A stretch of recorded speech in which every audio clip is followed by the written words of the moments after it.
Knights of the Anime Table will not be seen tonight, so we may bring you a special presentation.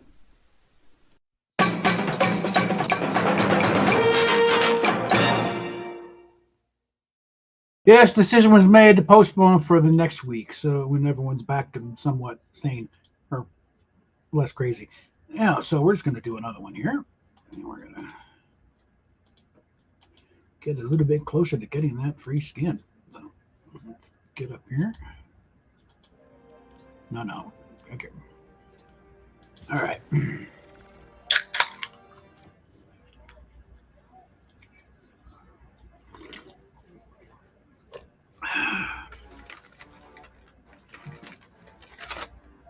If this doesn't take, we'll take a spin to the item shop, see if anything updated in the past few hours.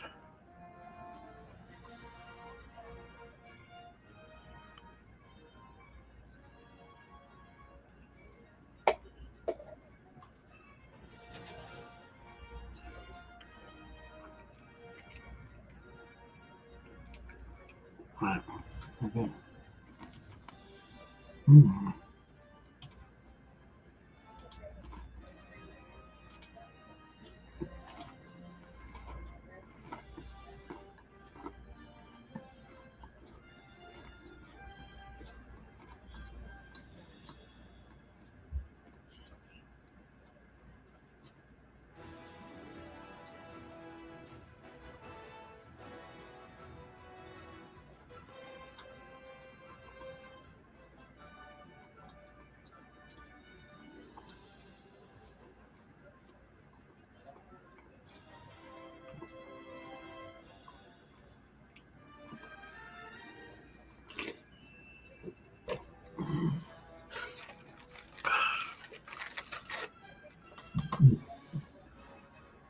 Anybody got snacks? Oh, there we go. Hold on here. Damn it. Yeah.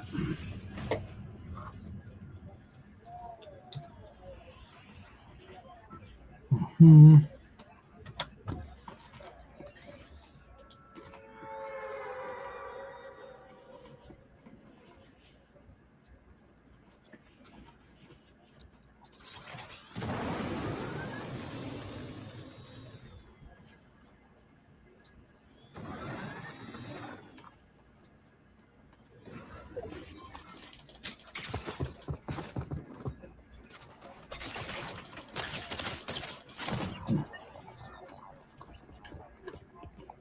Might as well give it a shot.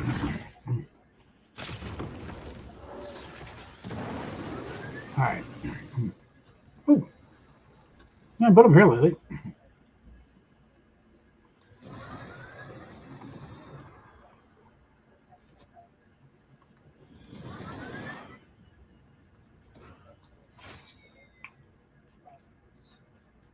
Rats. Oh, you bitch.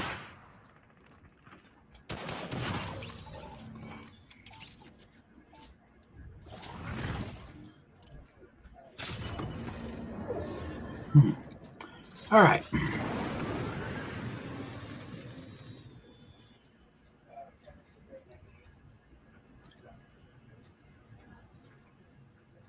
know what? Now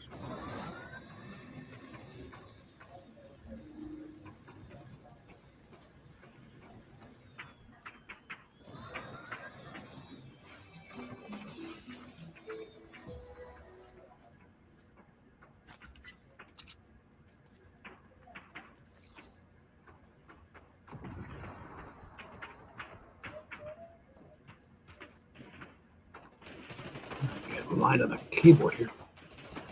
Getting cluttered.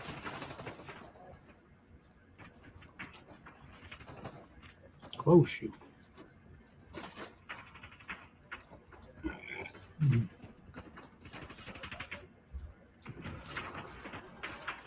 I don't. No. Give me that.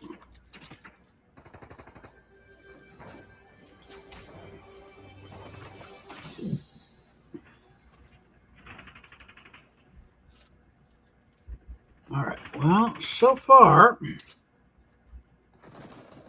I haven't seen anything really locking up. I don't recall. There's not to any big degree.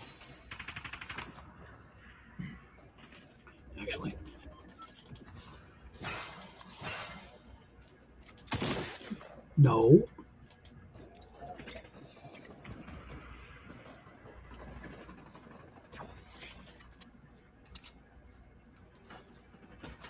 All right, quit. All right, you know you're sneaking up on it. All right.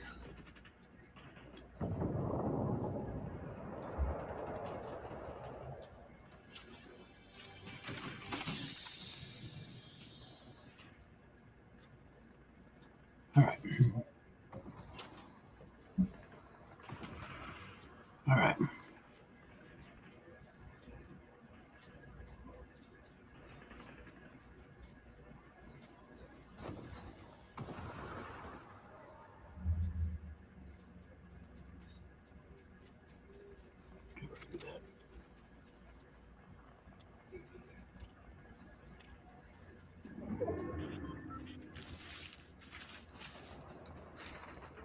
All right.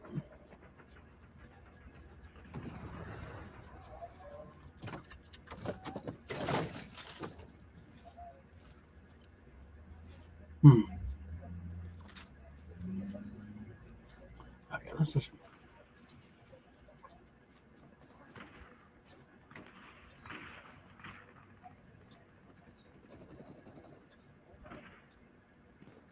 Didn't I just actually do?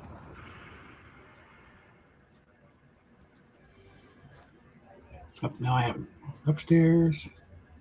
This is another cabin.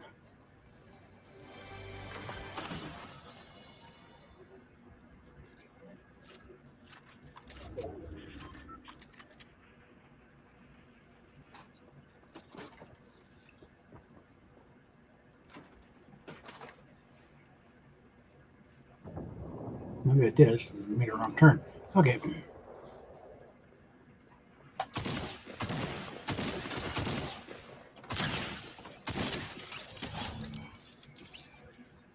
Yeah, you wanted to turn around there.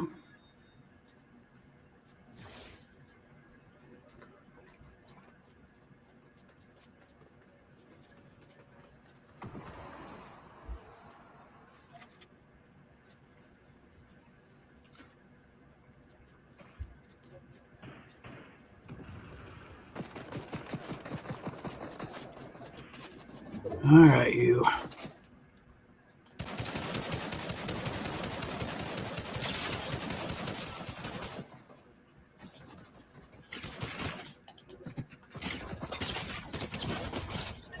At least I got the bastard. Okay. Daniel. He's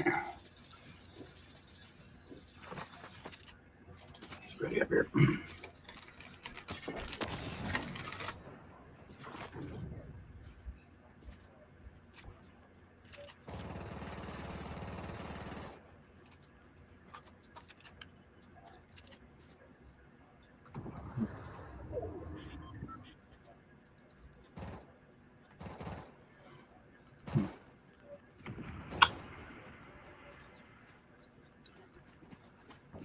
Mm-hmm.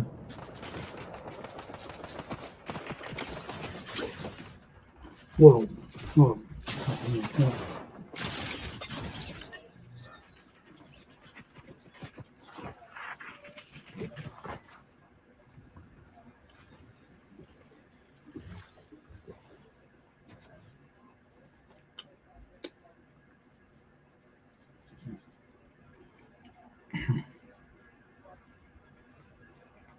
All right.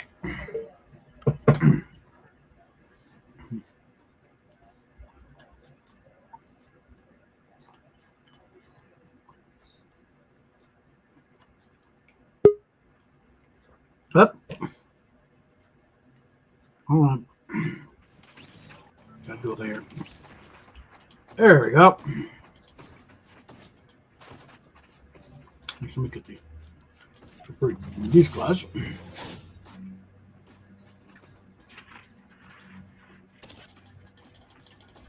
Come on, smart ass. All right.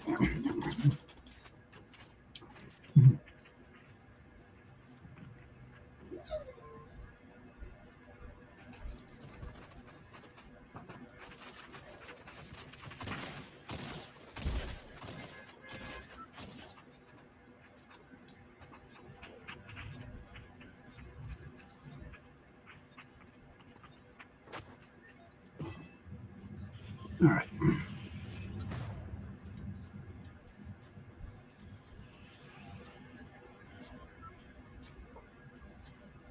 All right, let's just drop here.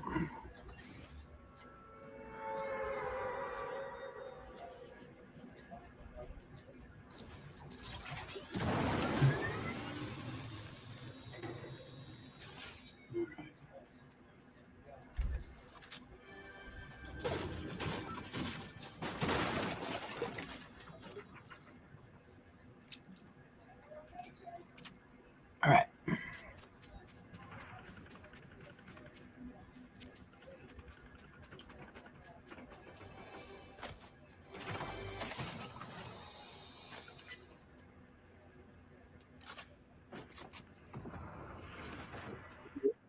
Is my audio working?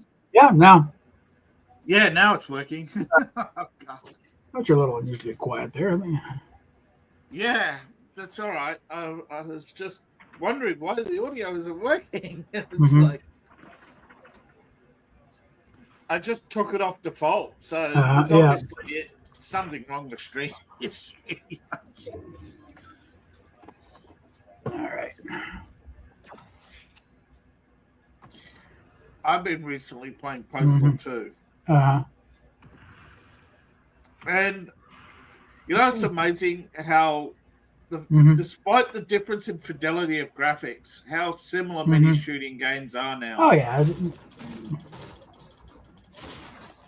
Where the hell? Must be up top.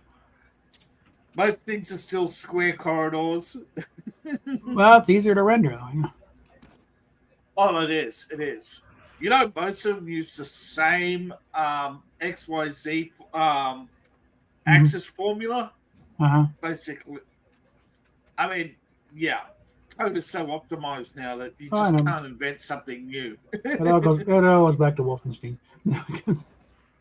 Actually, before Wolfenstein, it was a maze. It was a 3D maze game published that Wolfenstein added graphics, which is weird because it only had floor and walls. It didn't have a roof. There was no skybox. Was added 2 years later. Well, you couldn't look up anyway, so what's the difference? Yeah, who's looking up? Yeah. But a lot of games didn't have skybox. I remember there's also verticality.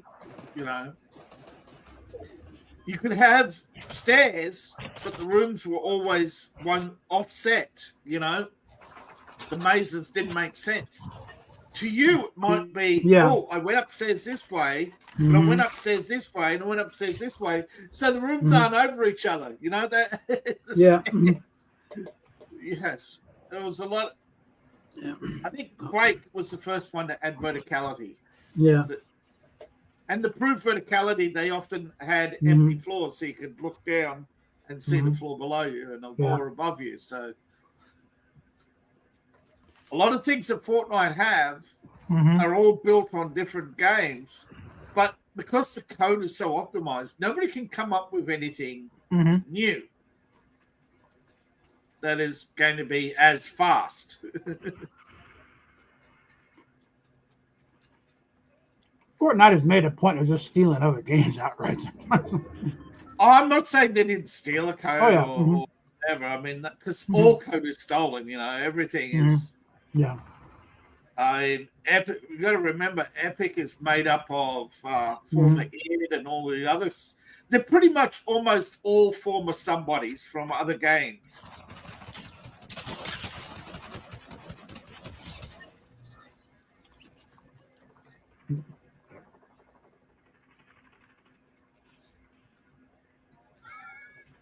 Oh, Sweeney founded Epic, I think. But a lot of it just, like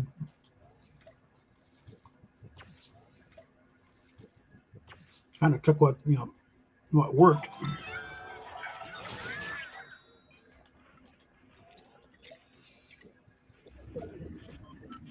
Yeah, it was on. And then the founder of Epic Games has worked for other companies before. And Epic has rebranded itself like God knows how many times since Chill of the Jungle. Yeah. But I mean, their vision has always remained the same. Fortnite was their vision. They wanted to, since basically video games, they wanted to bring video games to life. You know, the concept of the open world was a competition. You know, that basically it was conceived long before the computers even had the ability to render graphics in anything other than 4 colors. Now,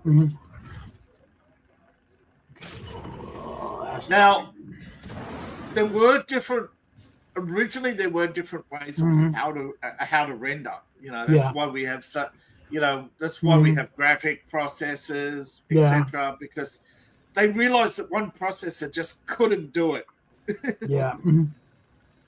This game could not exist without graphic processors. No.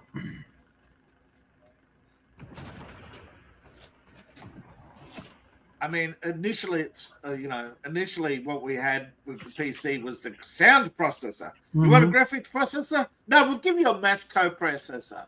Oh, you wanted a graphics processor? No, we'll give you an audio card. And eventually, along came NVIDIA and says, we'll give you a graphics processor. Damn it. And you don't have to recode your machine to do it. And everybody went, what? We don't need to recode? Does that mean that? We'll just stick another card in there and there we go. Yeah, just stick another card in and it'll do all the graphics processing without you having to recode your games. Yeah. I remember when T-Sun and ATI were the rage. Vaguely. Yeah. Everything had to be ATI compatible for about 2 or 3 years. Oh yeah. And then the first NVIDIA card came out, and it was like, what? It was like, what is this big, chunky, full-size board? It's bigger than my PC. But you stuck it in, and it's like, hallelujah. What? I didn't have graphics before? I suddenly discovered graphics.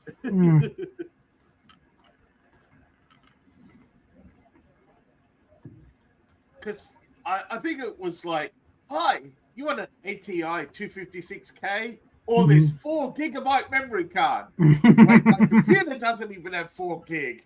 Now it does. All for graphics. Yeah. You thought you couldn't tell the difference between 30 FPS and 60 FPS? Let me introduce you to NVIDIA. Now, unfortunately, the new generation of games has figured out a way how to slow down your PC. Now, a lot of people don't understand this, but the more objects you add, I mean, there was an object limit originally, I think about 10,000, but some engines have way more than that. Yeah. But I think how Fortnite cheats is that it's got areas. So it's only rendering and working on that area on your server.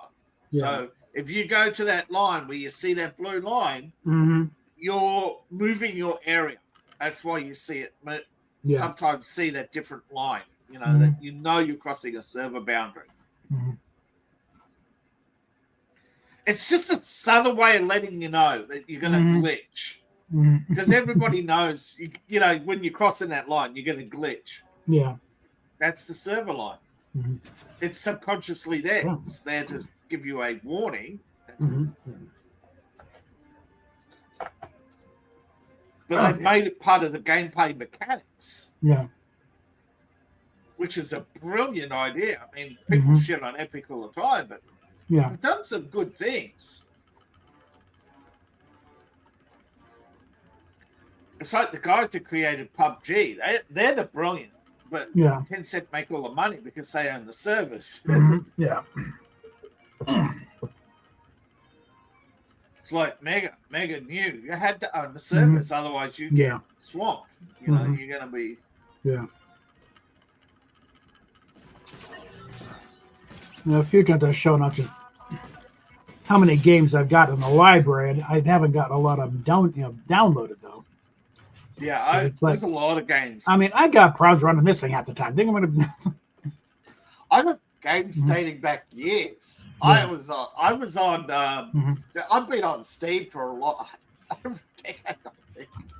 I got Space Marines. I got Dawn of War. Okay, Yeah. that's how old. Yeah. I like the first one. The second one was like, why did you change? See, I don't get it. If you're a fan of a game, why do you want it to change? Why do you want the mechanics to be? Why do you want new? I mean, it's like, heck, new powers. Computers, you have to give up something, you know. I still remember when color was a big thing. Okay, when the first Apple. Yeah, I remember when audio was a big thing. Something besides a beep. Yeah. I had monochrome, for Christ's sake. I had a monochrome PC, not an XT, a monochrome PC. Yeah. It was an 8086. I remember when they were showing off the AT, and everybody was like, "Wow, 16 colors." I remember, and I was thinking, man, I still haven't got 4 colors.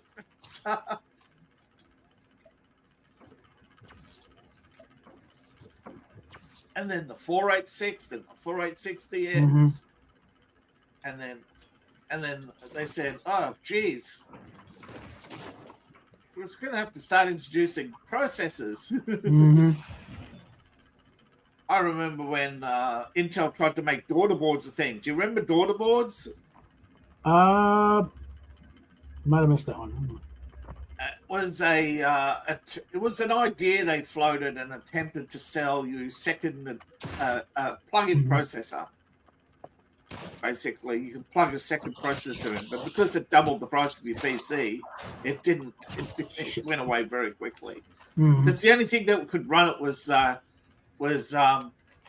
quarter deck. And how many people just want to run more than one process at the time? Was it really big? You know, nobody.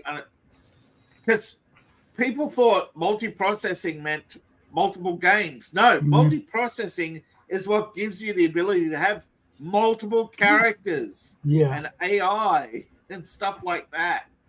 To have a populated world, you need multiple processors. God damn it! You got something doing the graphics, you got somebody doing the AI, you got somebody doing all the characters in the background, and then somebody dedicated itself to you.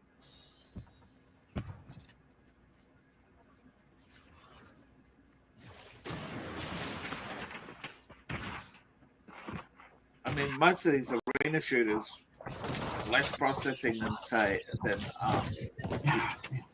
something like Cyberpunk, because NPCs take up more processing than PCs do.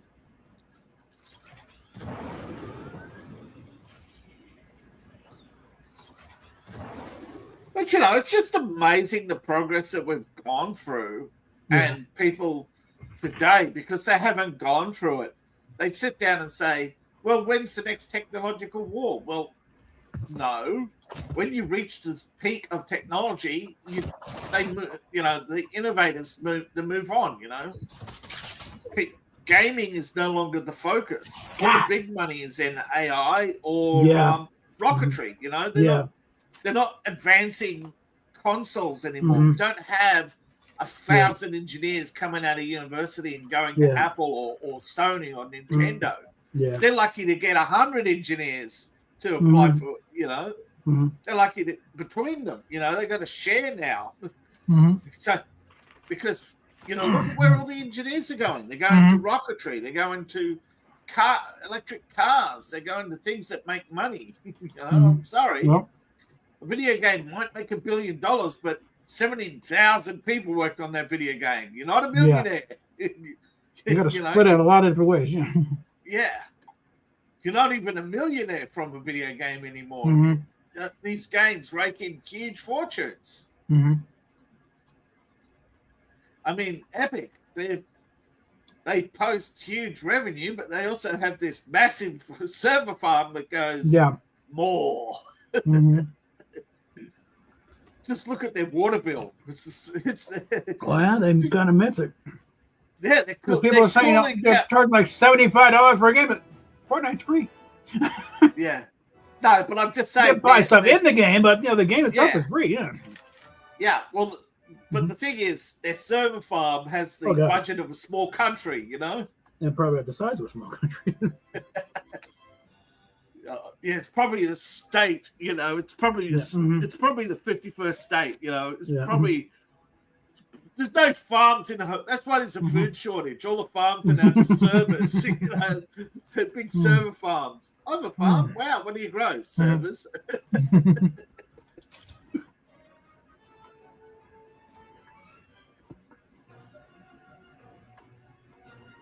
But could you imagine if we were stuck with DSL? Hi, you have to be a kilometer away from the server. What? Oh, now you can. Now you need to be a kilometer away from the exchange. Oh well, that may. Oh man. But these people. So what does this massive amount of computing do? Well, it's for old men and 10-year-olds to shoot it out in the virtual world. Yeah. But I know there are some games, and they're not high fidelity because in order to give you a virtual world with lots of NPCs, they have to cut the fidelity of graphics. Yeah. And people don't get it. That's why my game doesn't look as good as Ninja's. Okay, he has a much better system than I do. Yeah, there are games with probably better internet service. graphics, but they don't have 10,000 NPCs running around, do they? They don't have a game world constantly running in the background. It's like Fortnite. Fortnite doesn't have a persistent world, so it doesn't have to generate all this extraneous. Highly detailed map, but most of the other other players. Yeah. No, but the other players provide you are the AI.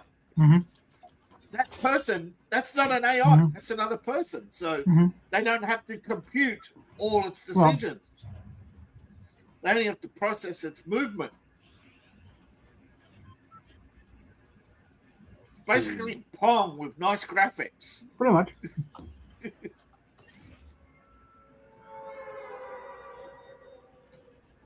The first one to blink loses. It all goes back to Pong. Yeah, Pong. The first one to blink loses. It's the first Dota.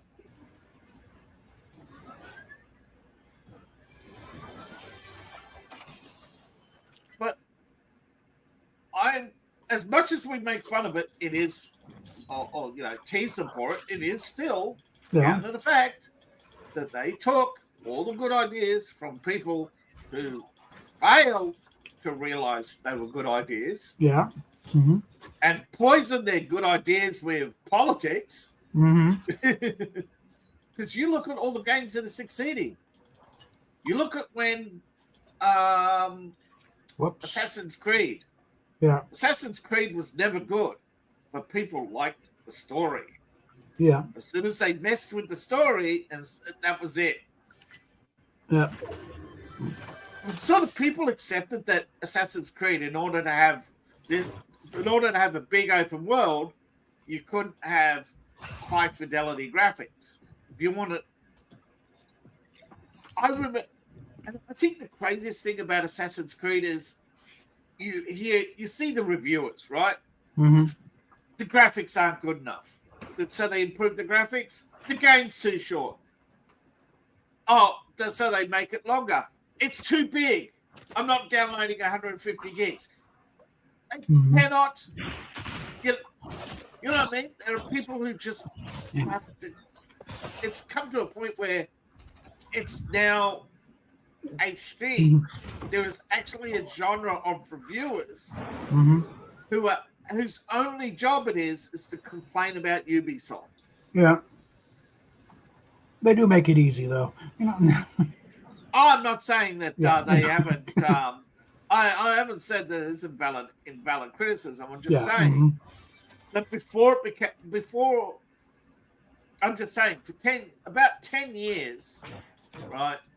Ubisoft has been in terminal decline. Who the hell are these psychopaths? What the hell?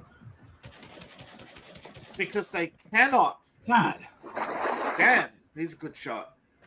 Yeah. And he had a friend flank you. This game is just, you know. You had a friend. Drawing the nut jobs out here. What the hell? You got flanked by a psycho team. Oh, yeah. And I'm fortunately going to jump into a damn. That helped me get. You know. Right, where are you, asshole? But you know what I mean? Ubisoft's in a death spiral because there's nothing they can do to please the crowd, because the crowd makes their money shitting on Ubisoft, you know, and the vast majority of people aren't paying $70 for a game. They're playing Fortnite and watching people play, and for a break they watch people play Assassin's Creed. You know, there's more people who watch. There's more people who watch it being played than who play it. And you think that a game that could sell 3 or 4 million copies would be a success. Only the fact that they have 24,000 employees. You know, it's like, split that, you know, thing. A couple thousand ways. It's like, here's your $50. Yeah. Yeah, here's your $50. Yeah, now do something else. Gift card at Nordstrom's.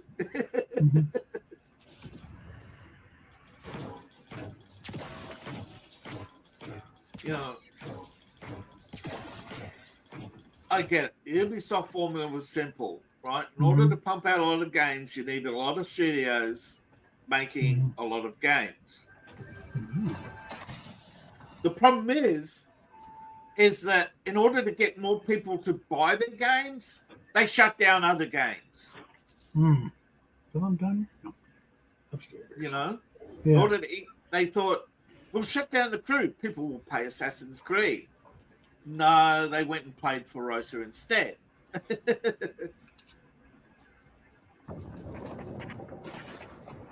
think Ubisoft's biggest problem is they forgot somebody else is making games too. Yeah. And somebody actually told them 10 years ago. Yeah, no, reload. God. What they need to do with Assassin's Creed is go the Fortnite model, you know, make Assassin's Creed a big open world, make Far Cry a big open world, and you'll have, and make it budgeted, you know, like, hi, I'm paying Ubisoft $15 a month. I get open world, open world Assassin's Creed, but not a season pass, right? Every, you know, the content would be more spaced out, etc. You know, actually progress the story every few years, not every year. People warned them time and time again, but they saw it. But no, Valhalla sold this many copies. Yeah, but it was your last big outing. Yeah, and your Valhalla was your chance to release a, you know. Because, in theory, if they reworked the engine and turned it into a load any world, like Doom, you know, I've got to make it a Doom-style engine where you load the world. Okay, the engine is not the world; it loads the world.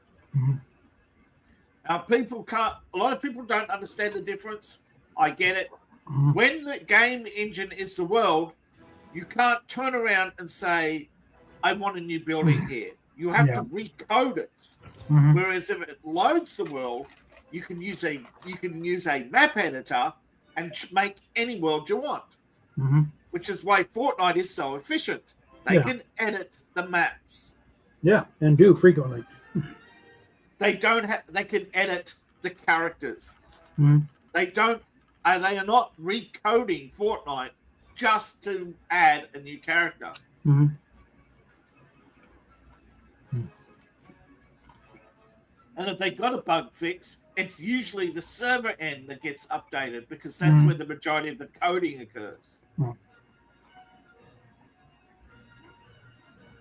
When you have a big open world like Assassin's Creed, it makes more sense to be an MMO than it does to be And they should have put basically something like the Crew online game says this server will close at this time. So somebody doesn't turn around, buy the game 10 years later, and then 3 months suddenly get told they have the game's closing. Yeah. Now, the other brilliance of having a game engine that loads the world is if the multiplayer is taken away, you still have the single player mode action, right? You can, you just send them a patch to say, look, multiplayer. But they didn't want to do that because, it's. I don't understand it. I obviously somebody in marketing says, "Could we make more money if we fleece them all today?" But then they don't come back tomorrow. Well, that's what happened with Valhalla, wasn't it? Yeah. It went from 10 million to 5 to 4 to 3 to 2. And they don't come back for the next one because they get pissed off because this one. Yeah, and they just pick. I mean, they did, I think, hit 2.5 with Assassin's Creed Shadows before the inevitable. Yeah, but that last 500,000, I think, was on sale. And don't forget, half of that 3 million were people who tried it for that 1 month on Ubisoft Pass. So wasn't sales. Yeah. Yes, again, I keep coming back to the radio station. I'm a disc jockey, okay? I'm partial. Okay? Yeah. I'm just saying they could have saved. And the only thing that people think now is that the two brothers who had. How does somebody know who has 10% of the company control the entire company? Well, that's because the two biggest shareholders were waiting in the sidelines, knowing that it's in their best financial interest to watch Ubisoft kill itself. So they kept voting these two lunatics back in. Never interrupt your enemy when they're killing themselves, because why buy Ubisoft for $4 billion when you can get it on fire sale and only buy the IPs you want for less?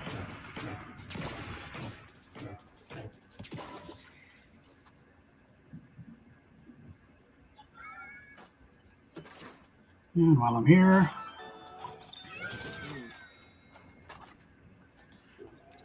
see, if this was Postal, I would have just kicked the vending machines in a police uniform.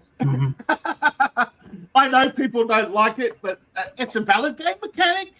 Wearing a police uniform, so that people... Shit. I didn't mean to destroy the vending machine. I was going to buy some first aid kits. Shit. That was a mistake. I was trying to waste the damn things.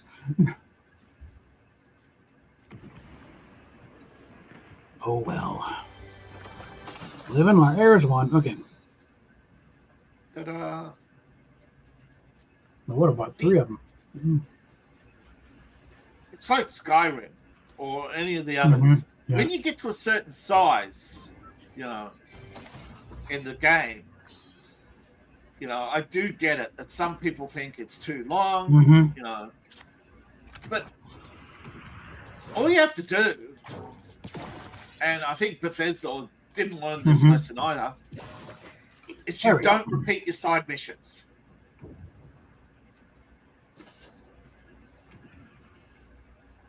You make them optional.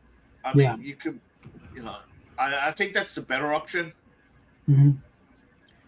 Because I know there are games where people don't love the fact that they're huge and can spend forever playing them and not complete everything in a lifetime, Yeah. But those few games like Lineage and Guild Wars, even they eventually reached a point where there wasn't enough players to keep the servers online. Yeah. So, and I think Lineage could have really done better as a individual game at the time, because it really wasn't a lot of content, which is why they created 2, which was much bigger.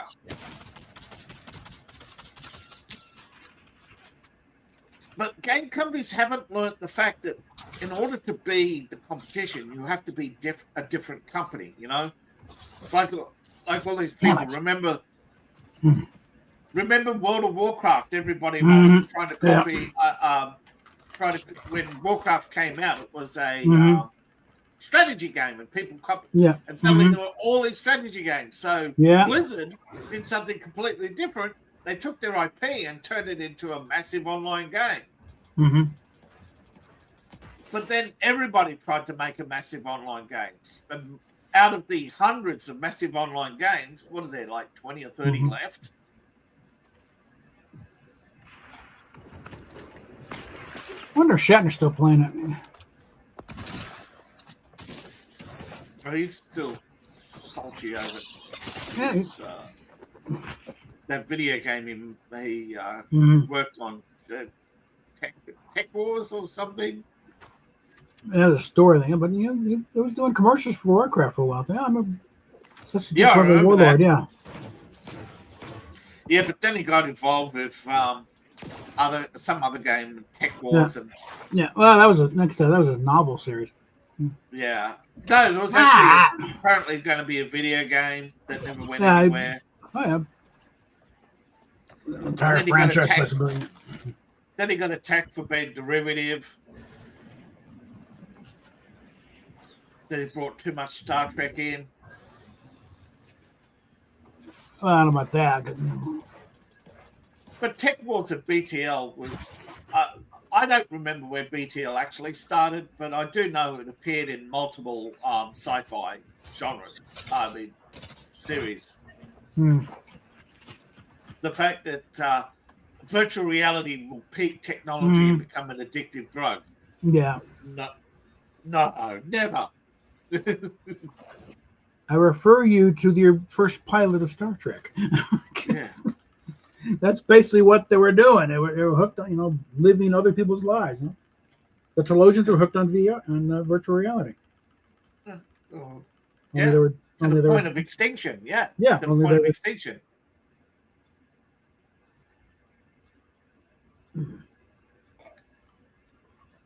Nothing.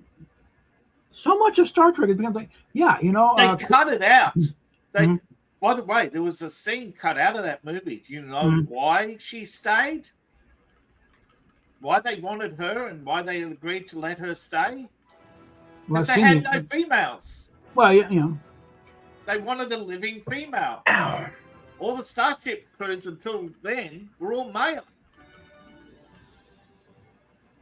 See, the Enterprise was allegedly was supposed to be the first ship with females in the crew. Well, I don't know. They did go back and forth with the network on it because they wanted 50% men, 50% women. The network said no because it looked like there's a lot of screwing around going on up there. Yeah. And they finally go, okay, here's your one-time deal. You'll allow 30% women. And Reimer said, well, hell, 30% healthy young women can handle the ship, so okay. Yeah. There were stipulations. Like they couldn't be the helm, they couldn't be the captain. They couldn't be the rough and tough officers. They had, there was also another couple of stipulations. They couldn't have gore. Those are broadcast standards, isn't it? Remember when the disintegrators, I think in the first season where they had the particle effects, they took that out in the second season, or the third, I forget which. Where people just, they didn't disintegrate people, they just stunned them, Oh, no, I mean, they had to cut out. There had to be certain, there were, according to different people who gave interviews, they said, the studio couldn't make up their mind. Well, every week they wanted this and wanted that. Well, again, you're in my wheelhouse here. Okay. Yeah, I know. Yeah, I'm just saying. What I heard. Yeah. The ability to weapon one, they went back and forth. No, because when originally going to be lasers. Yeah. And that was because they just want a familiar term. Yes. But the tech advice, lasers can't do that. Okay. Yeah. Can we come up with something else? Okay. And that's why and they did the first pilot with lasers. But then the second pilot, phasers. It sounds like laser, but it's something else. We can do what we want. Yeah. they could phase shift, so that's how they could Yeah, start. It sounds funky. We'll figure it out later. Yeah, phase there shift. Was a lot scientific. There was a lot of making shit up at the time on the way. Yeah, as they went along. Yeah. So yeah. It was more thought a typical Irwin Allen show, but it wasn't as fleshed out as people would like to think. Yeah. But they wanted that Irwin Allen feeling. That's for sure. But I'm just saying, there was a lot of studio interference. Irwin Allen was getting the ratings, so Yeah. Well, I'm just saying, every time a different show would come out with something, they would trot down to the writers' room and say, "You got to incorporate this." But because writers were working on different stuff, and a lot of the episodes were like, could you just make it, one, just this. I forget the actual term. When a story is one episode, well, it never comes up again. Well, everything back then was one shot, Because the idea, but the idea originally pitched on Star Trek was that it was meant to be an exploration, right? Yeah. Well, it's kind of the network. They wanted more planet stories, but we can't afford more planet stories. Those are expensive. So you had a lot of bottle stuff on the ship, or another ship. They give you the same sets, dress up a bit, look like another ship. So they had to save up to do a planet story. So there's like 3 or 4 bottle stories in there. Yeah. But I think the pacing well enough would have sustained it for the original 5-year mission. Because the whole point of the 5-year mission at the start was to basically establish that they had a 5-season deal. Yeah, get 5 seasons. It actually wasn't a 5-season deal. It was a do well and you get 5-season deal. Well, never guaranteed. Those especially. No. They're lucky they made it past the first 13 weeks. Yeah, that's right. I remember that. I remember being reading something about that where you had things broken. Well, originally what it was is they had a model, but nobody ever reached 26 episodes a season. They had 13 and then the rest. And most only got as far as 22 before the writers needed to be put in the rubber room and left there for a while to bounce off the walls. Including Roddenberry. Well, he had to take a few vacations of pressure's getting so bad. You mean Drunk Tank? That too. But no, that was a time when, because originally Roddenberry was line producing the show. Yes. Yeah, for the most part. He had help on there, but he was the producer of him.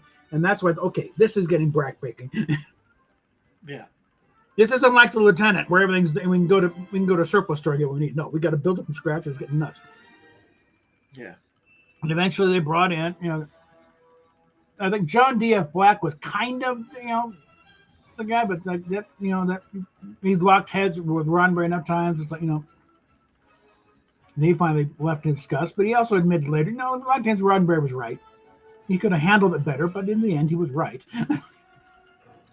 Yeah, but what sold Gene when Gene Coon came in halfway through the first season. Yeah. What sold him the job was during the interview. Nichelle Nichols came in wearing nothing but one of Gene's sweater vests. She was in like the bathroom off to the side. And they're sitting there, and Coon and Roddenberry talking, and then in comes Nichelle. Again, nothing but a sweater vest, and just kind of walks up and stands behind Gene's Roddenberry's seat. Gene Coon doesn't bat an eye. This is like just a typical day in Hollywood to him. It's like, okay, you can handle it. You can handle that kind of craziness. You're perfect for this show. Well, that's the thing. I did read somewhere that Nichelle Nichols denied the story that she was often naked from the waist down, whereas I heard from others that basically it was open season, revolving door. I mean, it's somewhere the truth is somewhere in the middle, right? Remember the whole thing with the miniskirts. Yeah. No one was explaining it. Roddenberry had everybody in pants. Yeah. That was Nichelle Nichols and Gracie Whitney. He said, no, we want skirts. We want to show off our legs. Yeah. Michelle, that had the dancers like she wanted to show them off. It was the 60s, it was Liberation Day. Yeah.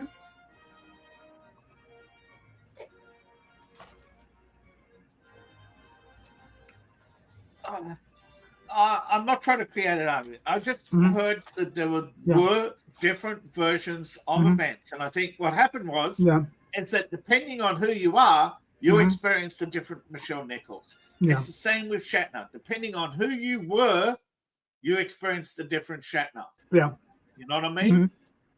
These people are actors, and they put on an act. Yeah, they have no personality. They react. Yeah.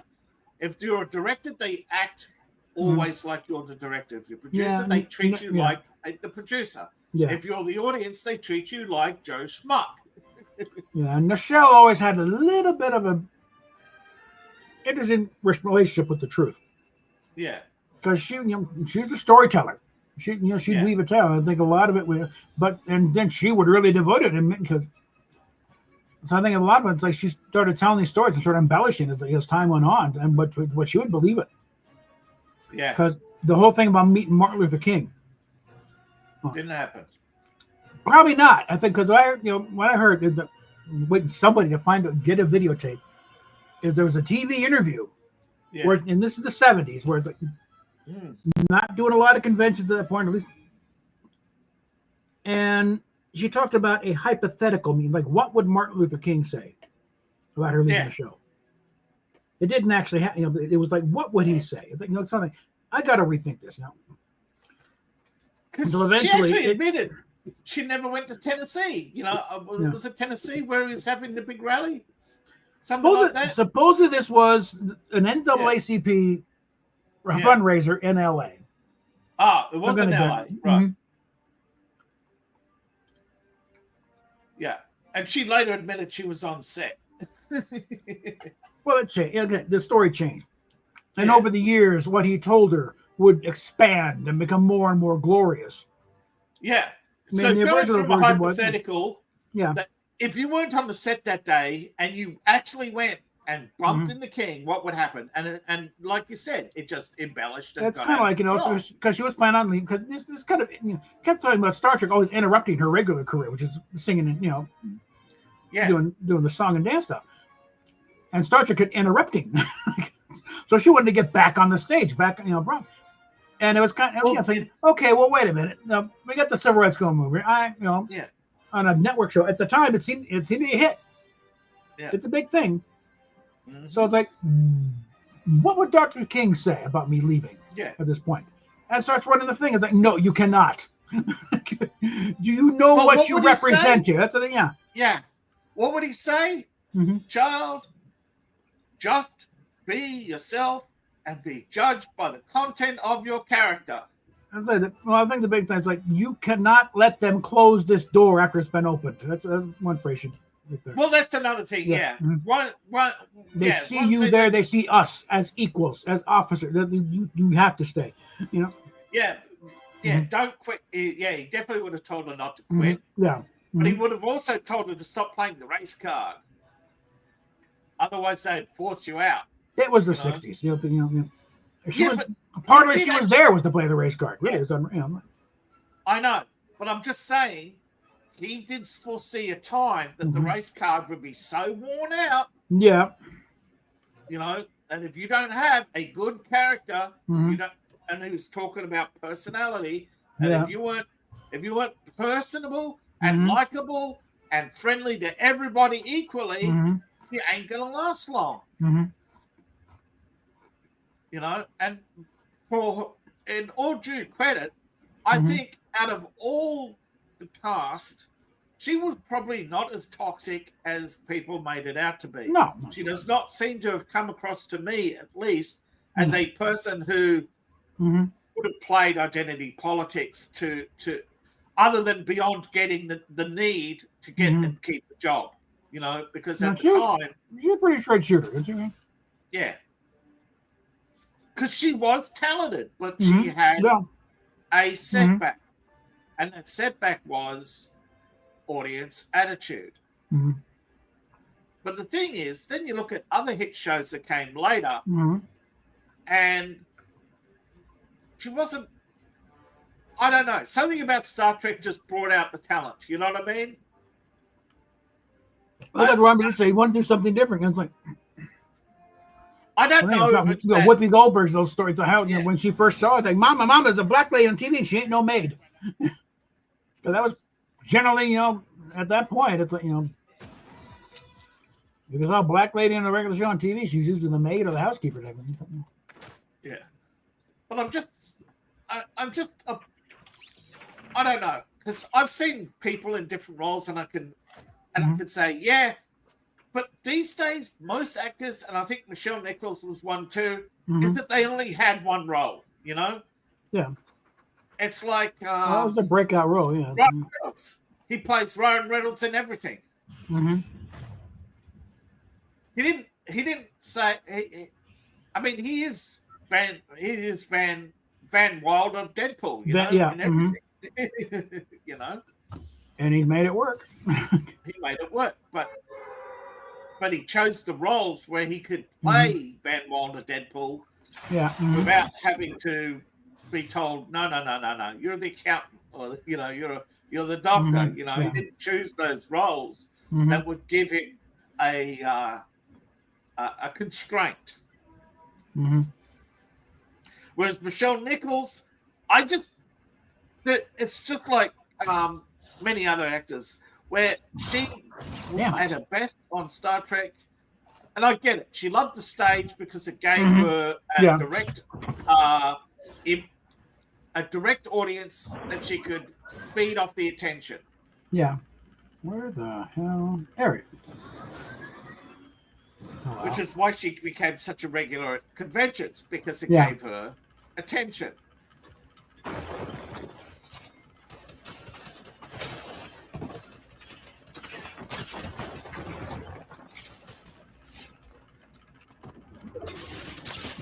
It's like Shatner. There's a few good roles that he played. I actually thought he was better as T.J. Hooker than he actually acted. There's what's that one? Is it L.A. Law? Denny Crane. Yeah. Boston Legal, and Boston Legal. That's it. Yeah. There's only a few roles that he's had where he's acted, whereas I'm sorry, Shatner, but I just can't think of it right now. But there's a few places where it's just, he's just showing up at his bill, Yeah. He's not William Shatner, he's Bill or he's Kirk, but it's not different, it's not, he's not William Shatner playing Captain Kirk. He's Bill on, he's Bill. It's he's saying early on he knew this was going to be a ball breaker of a show. Yeah. So he made a deliberate choice early on. It's like, I'm not going to try and create a character, just basically play it as himself. Because as far as I know, he was a trained cowboy. They had different acting schools, and most of them, he went to cowboy school. Yeah. Basically. And Shatner done a few westerns, and of course the Shakespeare experience. Yeah, but the role that got him Star Trek was his appearance alongside Leonard Nimoy in Mission Impossible. Actually, it was Man from U.N.C.L.E. They appeared in an episode together. Was it Man from U.N.C.L.E.? Yeah. I thought it was. Oh no, that was Leonard Nimoy's introduction to Star Trek. Yeah. Well, they were both in. Yeah, but I'm just saying, them playing opposite each other is what gave them the. Again, because a lot of casting in those days was based on your past performance. Well, actually, I don't think Shatner didn't remember they were in Man from U.N.C.L.E. together. So like, yeah. That's it. Well, I'm just saying.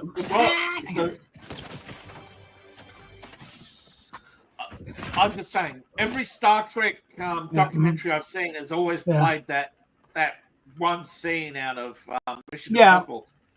And I don't remember seeing all the Mission Impossibles. I don't even think they released them all until years later. I think there were a lot that never made it to air. Oh, Man from U.N.C.L.E. was only 4 seasons. Yeah, man. Geez, that long? Yeah. Yeah. I think it premiered like the year before Star Trek. Yeah, I know there were a lot of shows that only went for a few seasons, and like they played forever, like the Addams Family or the original Batman only is a couple of seasons. Well, Batman, the thing is, they ran it twice a week. Yeah. So they had twice as many episodes. Yeah. So they could do a syndication package without as many seasons. Yeah. Because the syndicated, they're not going to do it. The interview. I remember the interview with Adam West. He's saying, it surprised me. Just one day out of the blue, they get a call and say, "Oh, you're coming down midweek," and it's what? And it's we're shooting midweek now. And like the schedule was hectic. He was on the set every day. And then 3 years later, he gets the call and says, "Yeah, we're done. We're wrapped." And he says, "What do you mean?" He says, "That's it. The show's over." But we're at the Well, you know, remember the camping thing. The camping thing and run its course is getting old. Yeah. Well, that's what they told him. He says, "But we're at the peak of our ratings." He says, "Yeah, but we've got a choice. We either syndicate now, or we risk going forward with very little storyline left." Yeah. Now, I think looking back, they both regret, both good and bad. Do you know what I mean? That they could have added those couple of episodes, but it would have been we pay more to finish the series, or we sell it now because it won't get any more price. So why pay more for more episodes when you're going to get the same price? Yeah, well, it's kind of the whole syndication thing with Star Trek. Yeah, that deal's actually set up in the later of the second season, when Gulf Western bought Paramount and Desilu. Yeah, that's the thing. He was saying Paramount, but no, Paramount and Desilu were both bought by Gulf Western. Yes. The Paramount side, they were held off the Gulf Western guys because they had a little more experience in dealing with corporate income groups. Desilu not so much, so they got steamrolled a bit. But when they came in, first thing they're like a business, so they're looking to cut costs. Yeah. And so first thing they did is they set up a syndication package right off the bat. Yeah. With Kaiser Broadcast, because the guy had a Kaiser, missed out on getting Twilight Zone because he wanted that, but he missed it. So he was determined he's going to get Star Trek. Yeah. So it's kind of like they got it's the deal, and that's kind of when the self-fulfilling prophecy came in. Okay, we've got the syndication deal. We don't care about the next season. Now, I don't know if this is true or not, but I heard there was a unwritten rule. You had to make X amount of episodes and then quit because they didn't want the long-running shows at the time to lose audience. They had a couple of long-running shows. Yeah, Gunsmoke and Bonanza ran for almost 20 years. Yeah, not just Bonanza. You had Marshall Dillon, Bonanza, Days of Our Lives. You had a set.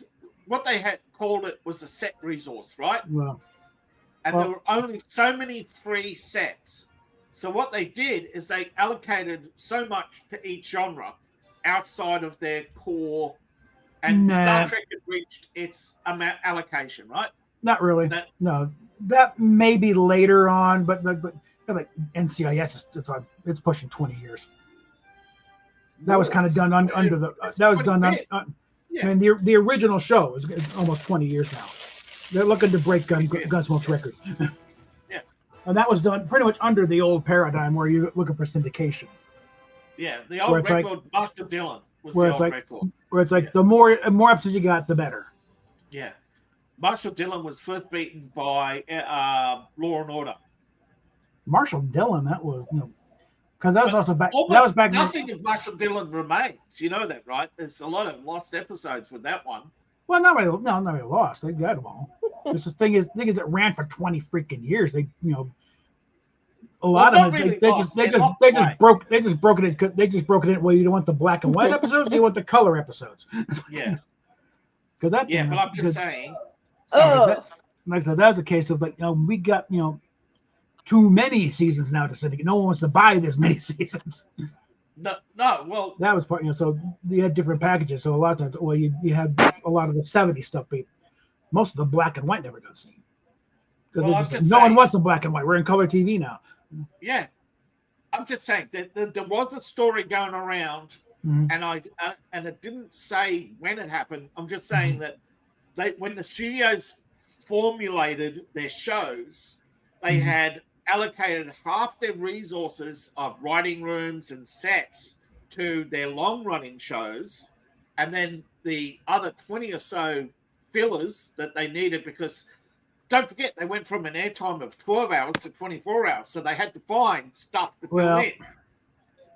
Remember, the writer's room outside of comedy shows it's really a new thing for dramatic shows. They didn't have writers' rooms. Star Trek didn't have a writer's room in the old days. It was all freelancers. You had a story, you had a script, script editor who worked with the writers, but it was all freelance stuff. So you'd have writers' rooms.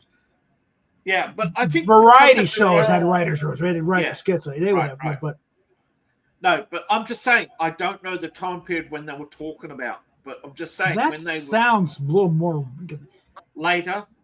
Yeah, pretty much late, and certainly not during Star Trek's time. But I think back then they did have the accountants would do something about what point have we? Because I did hear Shatner refer to the writers' room as you go down to get your copy of that's where you went to get your copy of the script.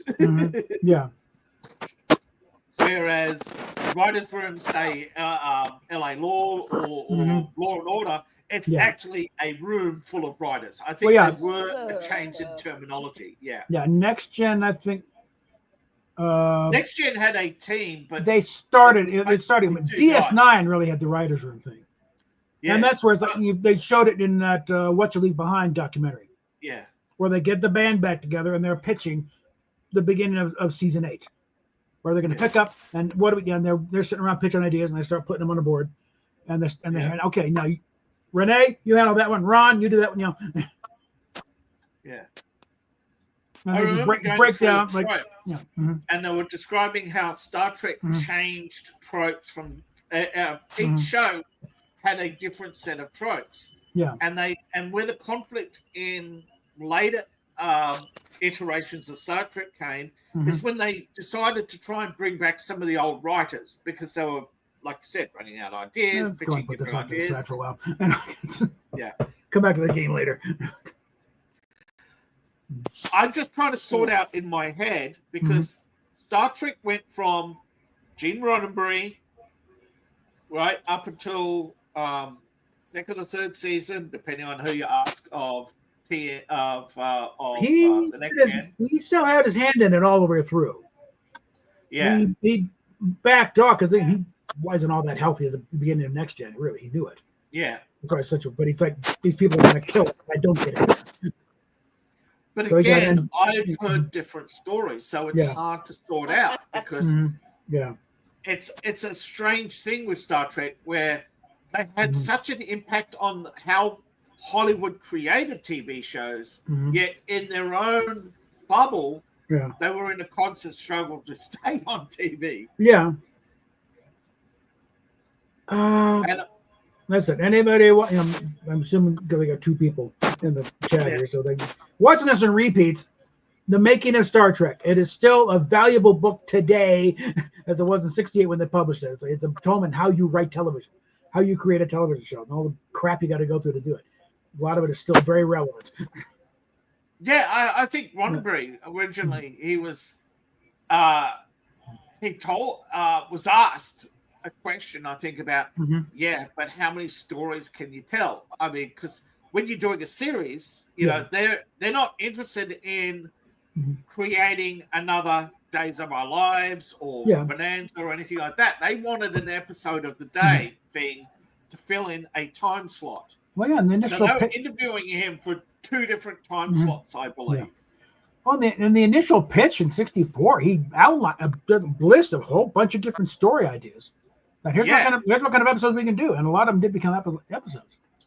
Yeah, but originally he pitched Wagon Train to the Stars. Well, that was a lot of people misinterpret that. That's not saying because Wagon Train was a high quality show. Yeah, very high, and bringing in some big name guest stars. Yeah, and to the network, that's what he was saying. Yes. That we're gonna, and we'll be able to bring in some big names here. So it won't be a cheap little thing like Irwin's doing over on CBS. Okay. Yeah, but Irwin, for half the budget, made twice the money. And he was bringing in the ratings. That's the thing. But yeah, at the time, it's like the whole thing, the myth of the horrible. Star Trek was not doing bad in the ratings. It wasn't doing well enough to justify the cost, but it wasn't doing bad either. It was kind of kind of middling. But a lot of times, it won the night. It won the night many times. Yeah. It's like Firefly. People look back with nostalgic goggles and don't realize its fundamental failure was cost. Okay, they had a budget. It was amazing, and just like Star Trek, they burnt through it very quickly. Well, also Fox had no way to handle that show. They marketed it as a comedy. Fox also didn't want to repeat the drama behind the scenes of Buffy. They didn't want they had. There was a story recently about that Fox lost money on Buffy, not because of the ratings, but because of all the lawsuits and settling behind this. Well, about that. I mean, every show deficit spends to begin with. Yeah. The idea they're going to make it up afterwards. In the old days it was in syndication, now it's in home video sales. And some syndication. Yeah. Now it's dumped on Netflix. That bad? Yeah, well, that's part. That'll be going the syndication thing. It's Netflix. Yeah. Can you turn my light on, please? Hold on. Let's see. Oh, I need to stand up anyway. All right. Yeah, David. Hi. How you doing? Barely hear you. Oh, Mike's being weird. Yeah, Mike's been weird. Look, I grew up with Star Trek. My mother was a huge fan of Star Trek. She took me to the Star Trek movie when it first came out. I remember when Star Wars did not have Episode 4 under its title. I've seen them both. Originals, not the remakes. So people don't realize that when Star Trek... Because don't forget, when Star Trek the movie first came out, it was edited and re-released. So with Star Wars, it was edited and re-released. But I remember, and I can't remember now what they added or changed. It's too long now, and I didn't really care. Mm-hmm. But I do remember a lot of people were just finding Star Trek the third season disappointing. But see, it hadn't been released yet outside of the US. Yeah.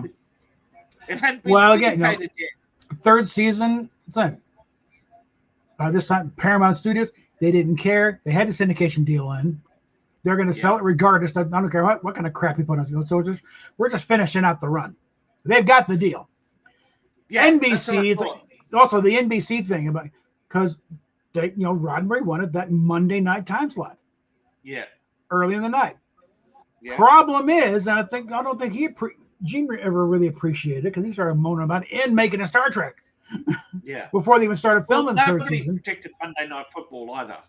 Well, Monday Night Football didn't start until like the 70s, the late 60s, early 70s. But no, they wanted that Monday night time slot. But the thing is, it would have been a kamikaze slot. They talk about Friday at 10 being a death slot, which isn't true. Lots of shows have thrived. Man from U.N.C.L.E. did great in that slot. And it's the same demographic as Star Trek. But the thing is, if they had gone Monday nights, they'd have been going up against the Avengers on ABC and Gunsmoke. Both of those shows are doing very well. And they weren't going to pull a dick against Gunsmoke or the Avengers. Because that's the same demographic. It'd be best to be splitting the audience. And so, looking at the rest of the schedule, it's like, where else can we put this show where it has a chance? And so, it wasn't condemning it. Man from U.N.C.L.E. did well that Friday at 10. There's nothing else where they compete against it. Put it there, see what happens. So they were really seriously trying to give the show a shot by putting it down there. They weren't trying to condemn it, That's what I thought. With a lot of shows changing slide slots, it was about geez, Yeah. we're not. Mm-hmm. The demographic is too. We're getting the numbers back. We've got to shift around. Yeah. Because they look at the Nielsen's in real time, not at the end of the week like the rest of us. And also, it's like about demographics. Up to 1970, no, they were aware of demographics back then. They knew who was watching. I don't think they fully appreciated who was watching necessarily, but they knew who was watching. I was mostly kids and college students and stuff. Well, and the idea was, okay, Friday nights at 10, it's not a school night. Yeah. Well, they kids can stay up and watch it. Okay, anywhere else, we got problems. I think they probably figured out already very early on with television that once people got to a certain age, commercials didn't work on them anymore. They just tuned out. Commercials on, they go and make a cup of tea or whatever. Well, also back then, a commercial break was literally one commercial. Yeah, but I'm just very saying, small. Yeah, nowadays, you can go back and look and remember what we were watching because they got so many different commercials. But yeah, I've got a recreation of when Space Seed when it ran.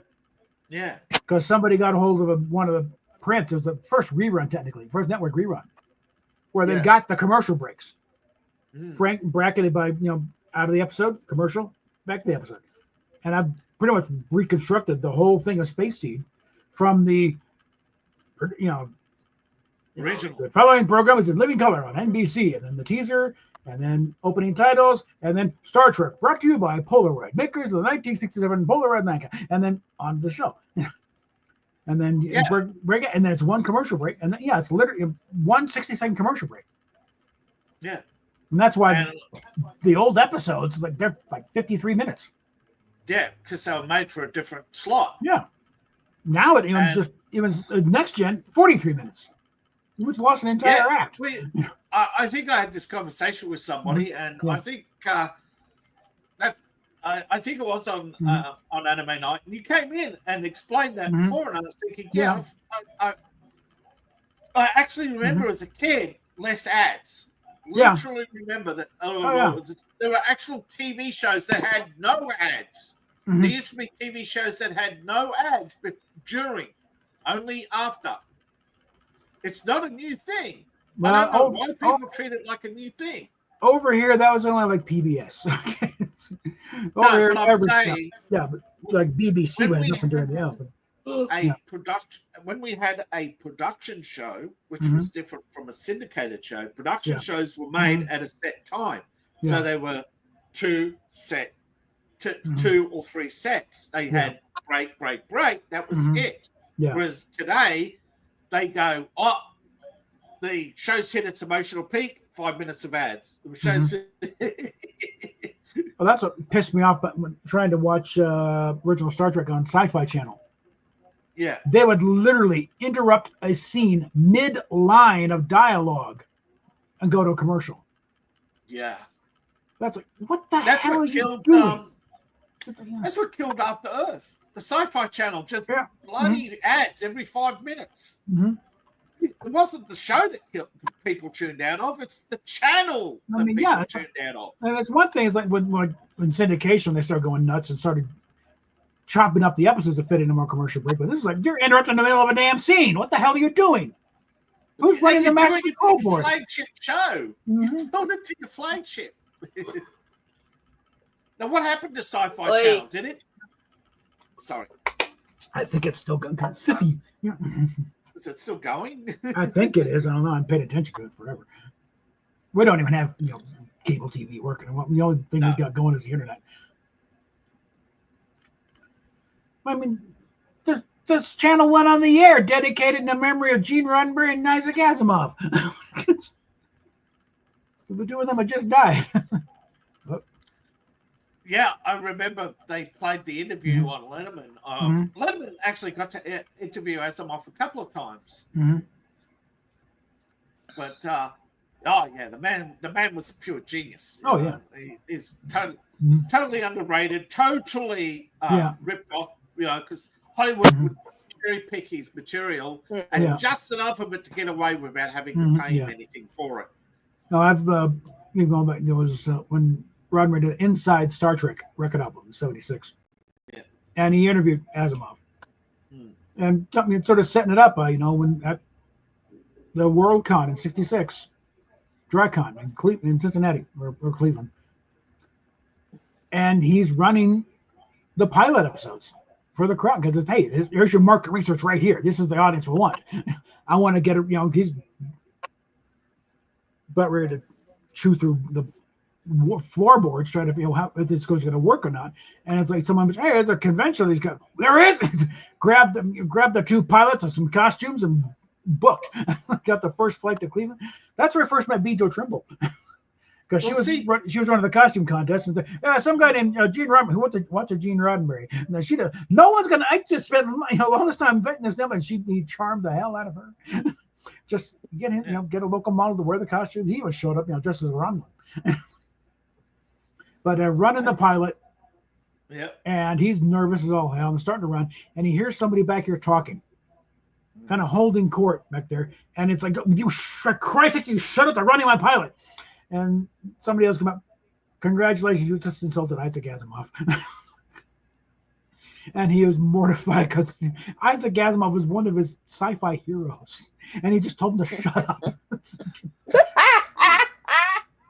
Asimov didn't remember, but said, no, that rings true, though, because I'm always talking. But said, Roddenberry said he did come up and say, I'm sorry, I shouldn't have been talking, you're quite right. And some very nice things about the pilot.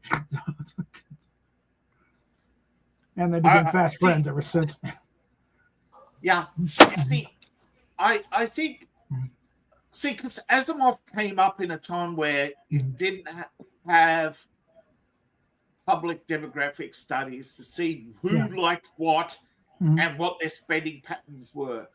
People just understood that if somebody wrote something and enough people liked it, it became a show or whatever. And that was that.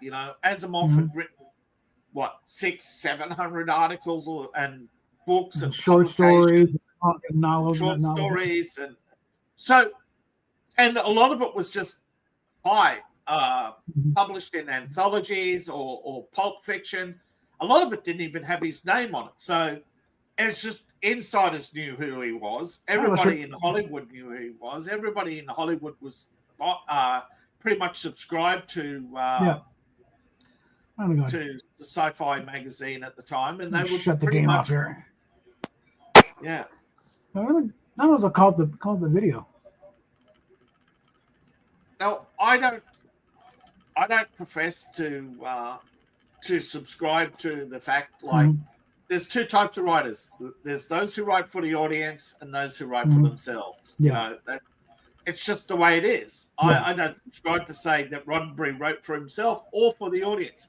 I think at some point, and I think this was Undiscovered Country, it was absolutely beyond a doubt that he had more than one voice telling him to write the script. But he always said this was a show this was the one he wanted to make. Well, Undiscovered Country was, again, that he fought that one back and forth because he was, by the time they got to making that one, he was back in control at Next Gen, at least ostensibly. Yeah. It was a later stage, but we could still put a veto on things if he wanted to. Yeah. But he didn't want because you had the Star Trek and then you had the Star Wars, right? He didn't want Trek to have war, and he didn't, and yet because the Cold War was just not selling, Well, they got a lot of mileage. He didn't want to do. I know there was pressure, and there was a lot of people saying, "What was the war between the Klingons, and why isn't there another war? Why is we got all these neutral zone violations? Why doesn't you got Klingons racing through the Federation all the time in stealth ships? Why isn't the Federation going to war against the Klingons for violating?" And so they basically said, well, I've been sitting on the script. I wrote it. I'm going to do it. He really had nothing to do with Undiscovered Country. The movies he had, after the first movie, it's like they just booted him to this, exalted executive consultant thing where they had to see it and they could offer notes, but they were under no obligation to listen to him. Well, yeah. If you make the money, they give you all the glory. Yeah. But you're only as good as your last movie. Yeah. It was like, but with 6 is like they were finally in a position where you were going to listen to me. God damn it! And he put his foot down on a lot of things, but again, he still couldn't actually kibosh anything. And they did ignore him quite a bit, but it's like because the whole thing with Kirk isn't order a right standard rudder. It's like their starships don't have rudders, and I picked up on that one. I was like, what the hell kind of order is that? For Christ's sakes, Meyer, you're not on a sailing ship. Yeah. Where is that? There's a thing, and I don't know if it's true or not, but Hollywood makes deliberate mistakes because they need a talking point. That's they need wishful audience. thinking. Yeah. We'd like him to be that kind, but no, it's all they just fuck up. Yeah. I was always wondering if that was a true story or it's cope and seethe, That's cope and seethe. It's like, no, they don't deliberately make mistakes for that. Yeah. Yeah, that's what I thought. It's pure cope and they're seething in the background because I know for a fact that Star Trek went through a period where they were basically going, we need more writers. Because again, as I said, there was always a rumor that studios were, but because you can't take a writer from comedy and put them in something else, Well, some people can, but most of the time, you're going to get. It's like you take. I'm trying to think of who. You take Robin Williams, okay? Mm-hmm. Robin Williams wasn't he was an accidental comedian who became very famous as a comedian who never wanted to be a comedian. And when he made movies that weren't comedy, he was happy. He wanted Dead Poets Society. He wanted those roles. He even tried to write roles for himself and get them made. Yeah. It's like, I can't remember anything that he's written that wasn't that was a comedy, But he just had that mouth. Well, you know what I mean? He wanted to do a lot. He was definitely. There were roles that he wanted, like part of a codependency thing. I think it's like people pleaser. No, I'm just saying there were roles he wanted, like Aladdin, but there were a lot of roles he didn't want that he did simply because it was the. Remember, it's not a rumor; it's a verified fact that you have to do a certain amount of time every year and pay SAG a certain amount every year because they are a mafia that controls Hollywood. There you are. Got it. You can't work in Hollywood if you don't have a SAG. Even the people who claim to be independent, they're not. It's cope and seethe every time they say, but independents. Those independents work in independent studios in Burbank or it's the closest they can get. But most of the time they're in Georgia or some other studio, which is why you see different lighting, different sets.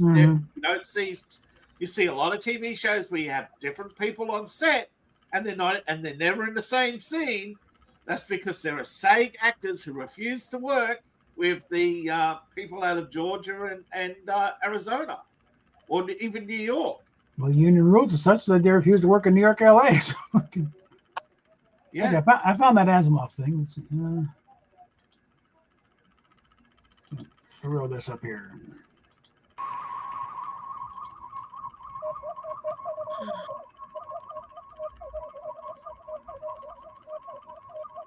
In 1965, I took the first Star Trek pilot to Tricon at Cleveland, a science fiction convention.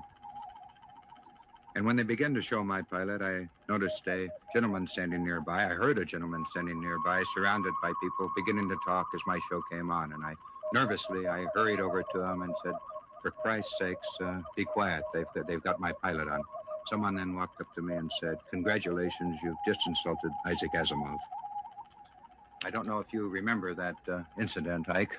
No, I don't, but it rings true because I'm always talking. Well, the point of it, I remember, is after the show was over, the man that I had always wanted to meet, my idol in science fiction, Isaac Asimov, came over and apologized and said, "You're quite right. I shouldn't have been talking," and then said some nice things about the pilot. And it was the start of a long friendship.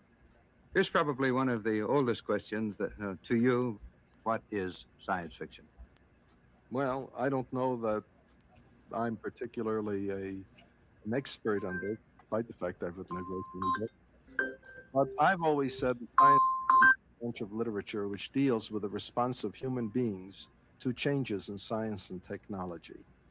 Now, that's a rough and ready description of science fiction, but a lot of people ask me, how do I differentiate science fiction from fantasy? That's the second most favorite question among science fiction people.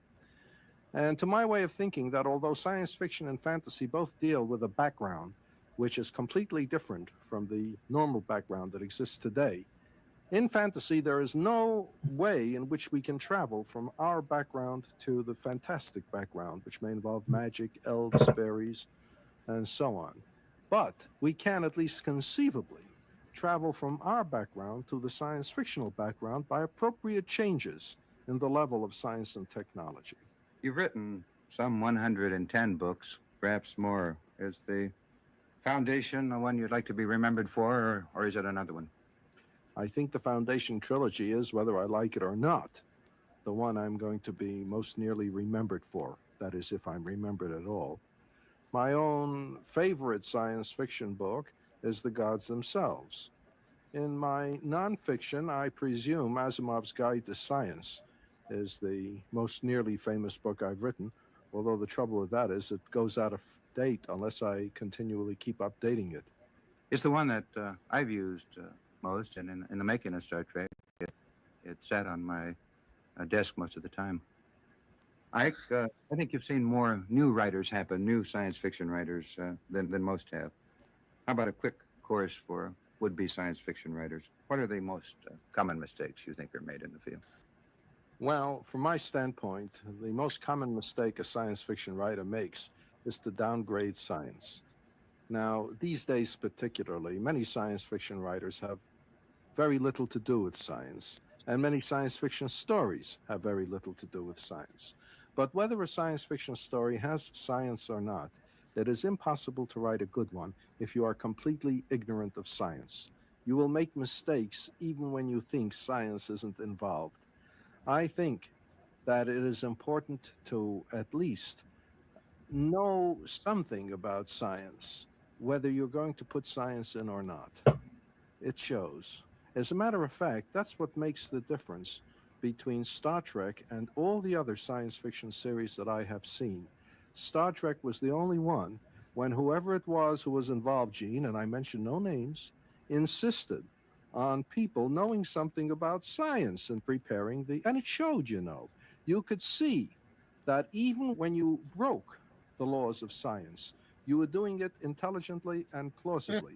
There are other science fiction shows, no names please, in which it is quite clear that the writers and the producer know nothing about science and don't care, and that shows too, and it is impossible to be a self-respecting viewer and accept it. Well, you're not saying to the young writer that he must be anything near a scientist. He just has to have respect for it and be willing to research it when it's used in that particular point is used in a story.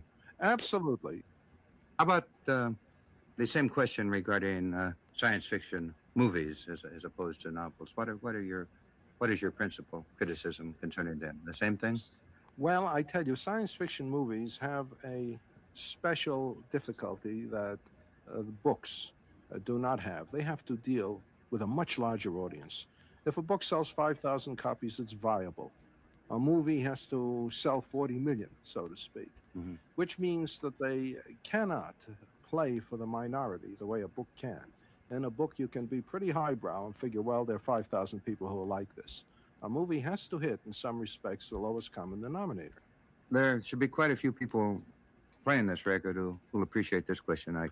Your literary output ranks at the top in both volume and quality. Typically, when your name came up with Ray Bradbury the other day, he simply described you in 3 words: that incredible man. What is your advice to the would-be writer beyond the usual advice, write? Well, it seems to me that the writer must use all things human and all things human made and all things that impinge upon the human being as his raw material, which you can say briefly, he uses the universe as his raw material. So the writer must go through life with his eyes and ears open. He must allow everything to flood in and ignore nothing. What you're saying is really that the beginnings of being a good science fiction writer is first to be interested in the reality around you. I think so, yes. Okay.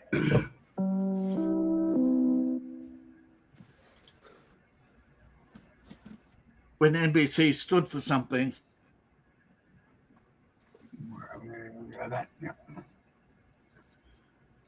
He's right. Writing in a book, you can write more freely than you can if you're writing for a movie. Yeah. When you're writing for a movie, you have to be. I mean, look how daring it was to put a sex scene in James Bond, even though it was the 60s, because even today, it's even more daring. It's even worse today, to put a sex scene in. Yeah. Star Trek was even daring just to have a kiss exchange, Yeah. There's just too many people with outrage culture, whereas book readers, they're escaping that, so they're more free and they've got more options. So they have to be viable at a lower volume. But most books, I mean, isn't it funny? A book these days viable at 5,000. Try even 50,000. Yeah. But he was talking about one book a year. Yeah. But he was also talking about books that are like, take one of my books, 300,000 words. No. He was talking about books with 40 to 75,000 words. Yeah. You look at some of the novelettes for Star Trek, they're not even a couple of chapters, Yeah. They don't make even a full script. Yeah. The other day I was on with Rosetta talking about, the thing about James Blish and his, he was already a Hugo Award winner. Yeah. Living in England when, I guess bills finally do beyond. It's like, and he got this thing. We want you to write these adaptations of this new show, Star Trek, in U.S. sci-fi. And he didn't think much of it. He figured it was slumming, the media tie-in stuff. He's got that Hugo Award on the show staring at him. Yeah, but it doesn't pay the bills. Yeah, so he's and one thing, he'll be most remembered. No, he's most remembered for his Star Trek adaptations. Okay. Because that's the stuff that sold. Like there was some gal at a local used bookshop. She was convinced that's where he got his start. No, he won a Hugo Award back in the 50s. He never even saw Star Trek, I think, until well after the show was off the air. Because it didn't run in England until like 1969. Yeah, like I said, I didn't see Star Trek until it was syndicated. And that was years after it was already taken off the air. So I think he was getting first draft scripts, so he doing his adaptations. Like that didn't happen. That character wasn't there. But I remember a lot of writers complaining not just about Star Trek, but how science fiction is treated in general, where science fiction story had to be boiled down to a 30-second, a conversation. A normal conversation would take 5 to 10 minutes. Yeah. No, you have to boil it down to a minute. And it's like, we can't. And they say, you're fired. They were just burning writers. It's like, you got to get it, you got to work on this. They don't care how wonderful your prose is on the page. We got to be able to put it on camera. Yeah. But I understand from the business point of view where you're talking about thousands of dollars per second. Yeah. And that back then, most of the production cost was the cost of the film. Not today, it's now the cost of the actors. Well, you want to an extent back then too. They were paying Shatner about $3,000 an episode. Yeah, but I'm still saying, you're talking about '66. That was money. Yeah, but I'm still talking about the fact that they had to they didn't own the studios, they didn't own the camera, and they had to buy the film. They had to they had to buy. So every reel of film, every retake was $5,000, $5,000. Whereas Shatner got the same money no matter how per week. Whether it was one episode, one scene, or 5 hours of shooting, it was the same money. Whereas with film, it's literally burning money. And the studio is charging the production rental fees for the studio for the soundstage. That's right.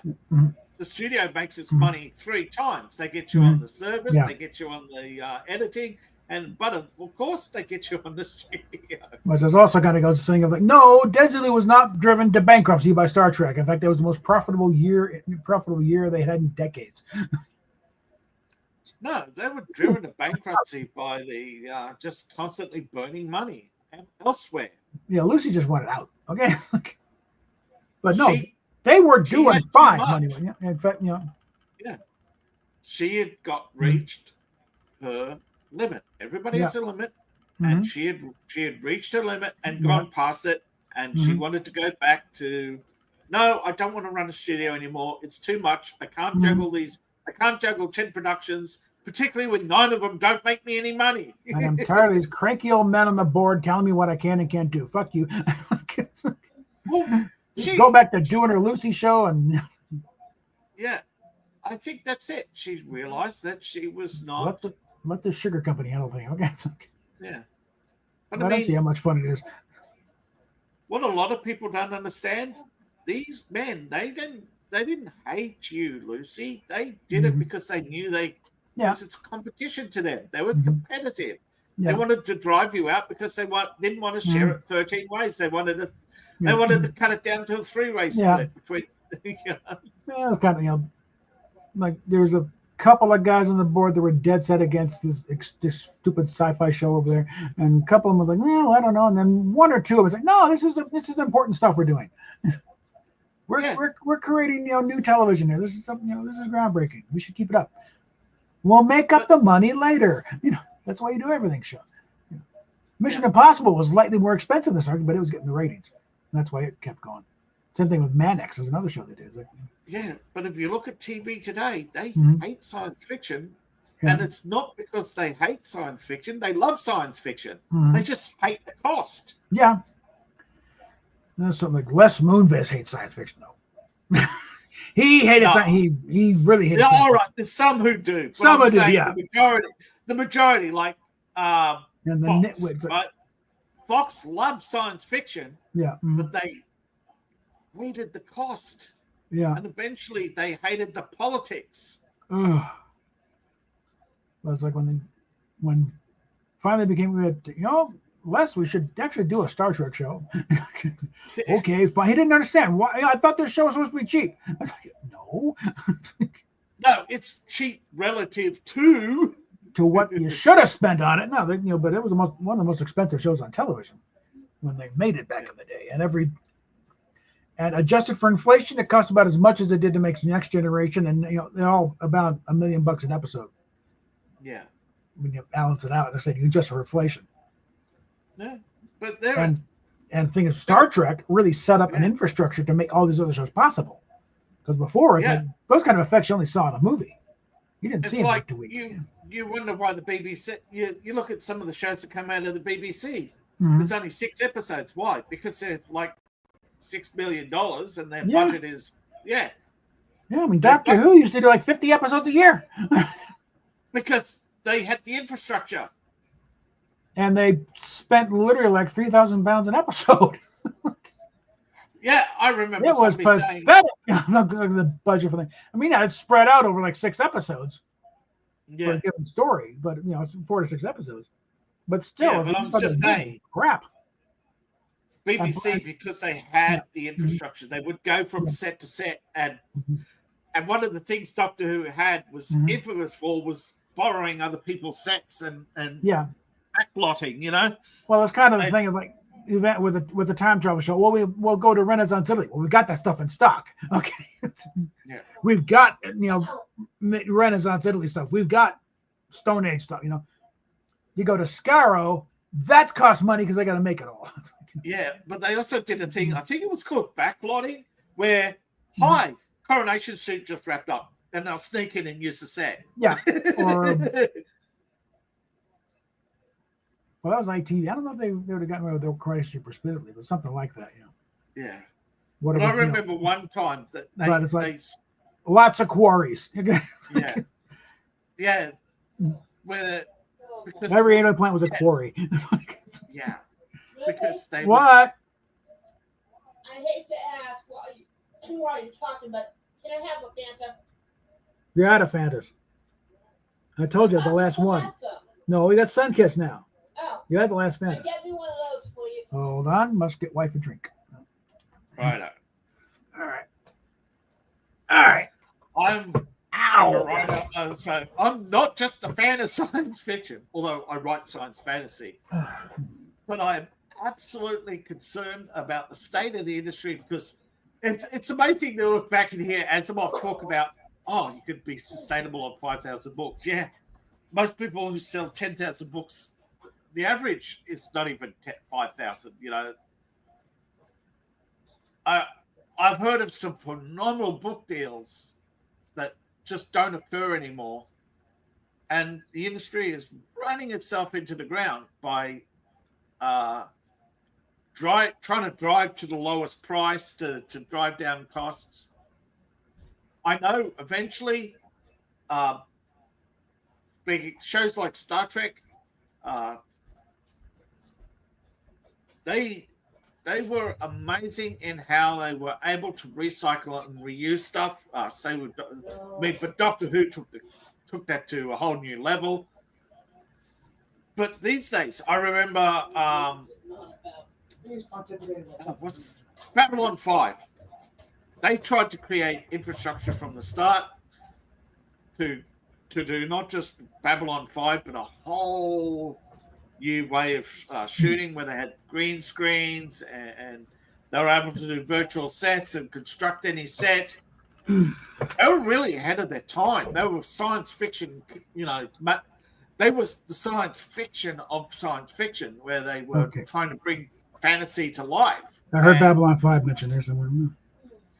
You remember Babylon 5? They tried to create infrastructure from the start with their virtual sets. A lot of people complain these days about too much green screen. Hello, you ever heard of Babylon 5? It was almost entirely green screened. A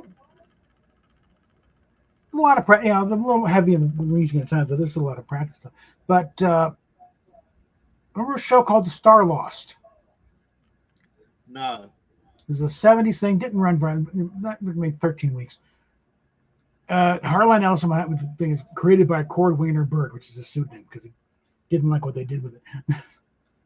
But that one was where they tried the Magicam process, where it's like it's a great big gigantic green set with certain platforms there that match a miniature set you shot elsewhere, and synchronize the cameras, so it looks like you're walking through this thing. A little rough at that time. They're talking early 70s. Where it worked best was in Cosmos, where you had Carl Sagan walking around the library in Alexandria. That one they pretty much perfected. That one looked beautiful, and they used a lot through that. But yeah, I think the first real big application was in The Star Lost. Yeah, that was an interesting show. It's on YouTube. I remember reading somewhere where they had a problem in that digital cameras see the color in the exact spectrum, whereas with analog footage, you could be a little off. You didn't have to be as precise with the colors, and green screens, that they even had a tiny little ripple. It didn't matter because it wasn't as precise, whereas digital cameras were too precise. And then if there was a ripple or a tear or a bump. Well, at this point, there were no digital cameras. It was all still analog. No, but I'm talking about. Maybe nowadays. Yeah, back then they could basically go, oh, there's a ripple or a tear here. We could just literally paint it out. Yeah. Whereas the modern cost with digital cameras is we have to process it. But I think they make the process overcomplicated, and that's where a lot of the problem is with the modern era. Yeah, the problem back then was just the resolution just wasn't high enough to really, because you could still tell. Well, yeah, it looks pretty, but you can still tell he's walking in front of a blue screen. Yeah. But as somebody said, with these new 4K processors, they could get, they could just basically, we'll put 8 Niveras into a PC and we'll process the green screen in an hour. Yeah. And basically, it doesn't look like green screen. And they're getting to that point where, these big companies have overcomplicated themselves. Like even 20 years ago, ILM and all those others were already being beaten out by smaller studios. Look at, again, Babylon 5. They were using small computers banked together. Well, back then, they were doing the effects on a video toaster. Yeah. Anybody remember the video toaster? That was a big breakthrough then. It was like... But I remember somewhere where they were saying, one of the studios involved with Babylon 5, but they actually worked on Independence Day, and they were showing the difference, and they're saying, we got better. We didn't have the. We could do it faster, but we can't do it better. Yeah. Well, Warner Brothers. They love Babylon 5 because they're doing the same kind of stuff as DS5 for half the cost. Yeah. But what they were trying to explain is, just because they could do the effects faster doesn't mean they could do it better. But the problem is these studios, you have, more studio processing time than you do movies. Like they don't have enough science fiction for a lot of these effect studios. So this is why the effects are dying, because Warner Brothers goes, shit, we need to cut 20 million. We'll just get it done on a toaster. Yeah. Just let it run overnight for the next couple of weeks, so they'll make the movie longer because they won't pay for these supercomputers, because the supercomputer doesn't do it better, only faster. Well, the last Academy Awards, the winner for Best Special Effects went to a movie that they did it on Blender. Yeah. Like it's not even it's a free program, and they won the Academy Award. Like so much of the big studio productions they had that year. Like fuck you. Yeah, because as they said, we may not render it in real time, but we've got 8 NVIDIA cards and we can render it in an hour, and because it's film played back, who cares? Yeah.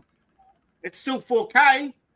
And screw your, $800,000 proprietary program. We got this off the internet. Yeah. But this is the problem. And Pixar, all they did was automate. Pixar, $1 billion program to automate lip syncing. Now, pretty much, Disney's looking at that $1 billion and they made less money than the interest on it. Disney would have literally made more money if they put all the billions they spent over the last 20 years into the bank. Yeah.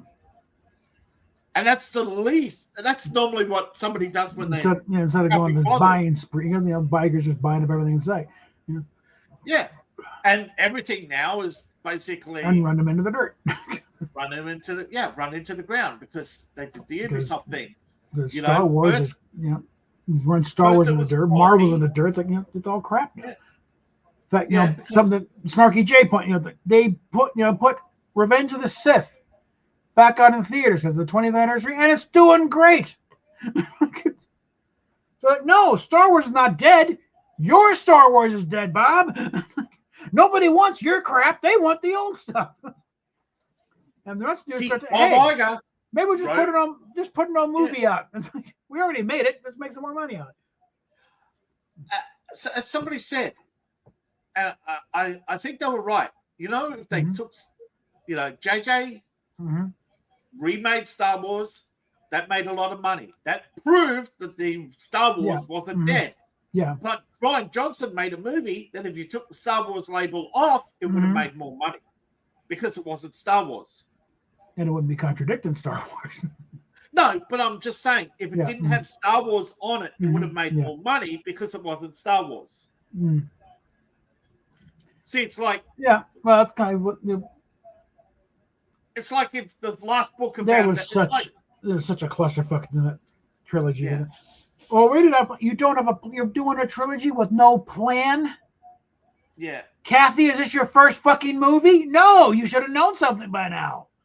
You have no fucking excuse, you old cag. Come on. I think that's their cope and seed.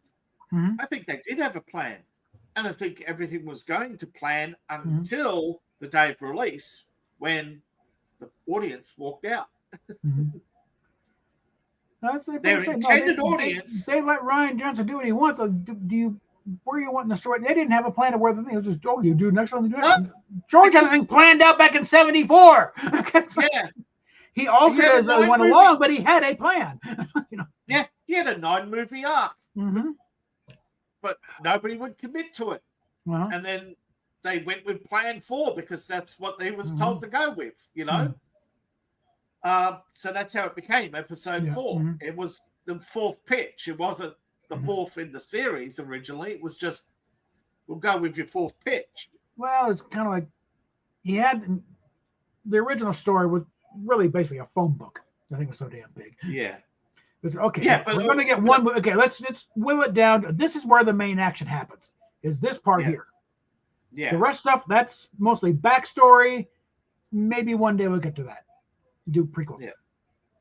And the other stuff, it's like, okay, well, we don't, we'll cut some of this stuff out. Now, originally, Obi-Wan was not going to die in Star Wars, but Alec Guinness. He hated his dialogue. He said, please kill me off. And then went through. Well, yeah, at this point, there's not much Obi-Wan's going to do anyway. So, okay.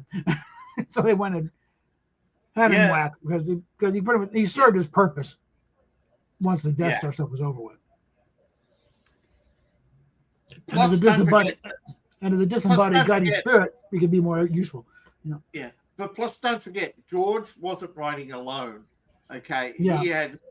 He had a writer who had a different style. It's called the seesaw, right? The eight emotional beats per hour. And whereas George is a long single, so the two stories conflicted. That's why you have Luke going in one direction and Vader and everybody else going point, point, point, point, point. But Marsha made it work. Yeah. That's mainly the editing, though. But they also had people around and say, no, George, that doesn't work. Try that. Let's knock that off. I think originally the big scene on Tatooine where he's telling, I'm joining the rebellion. That originally I think was, so we need something more here. It's like, and no, you don't. that's why I was easy to take it back out because it shouldn't have been in the first place. I heard that it was shot. Oh, it was. I've seen it. Yeah, it's in the extras. Yeah, but it's never been finished. But but somebody said that wasn't the only scene shot. There are actually 9 hours of footage, and they've all got no background, so a lot of them don't make sense. But it's all jumbled all over the place. Not about 9 hours. 9 hours of footage. There was quite a bit there, though. It's just sort of okay. This is bogging down. And then. That's the thing where you got a rough cut put together. It was still around 2 hours, but it was like things needed to be punched up a bit, and everyone hated it except Steven Spielberg.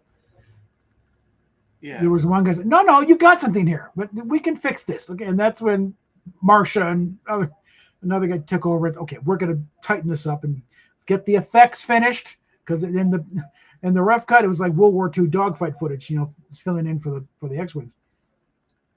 Yeah. I'm just saying this is the general idea. And it was a big thing, though, was when they got John Williams to do the script, to do the score. Yeah, I heard that the Vietnam reference was just something somebody made up because George was actually obsessed with World War II, with the bomber pilots. Yeah, well, and even them allegories like that were really vague, just to make a sort of a general point and a jumping off point. Yeah, like the Ewoks fight. Yeah, Yeah, like the Ewoks were fighting the Silk. It's like, well, kind of like Vietnam, where the VC are kicking our ass. That's early.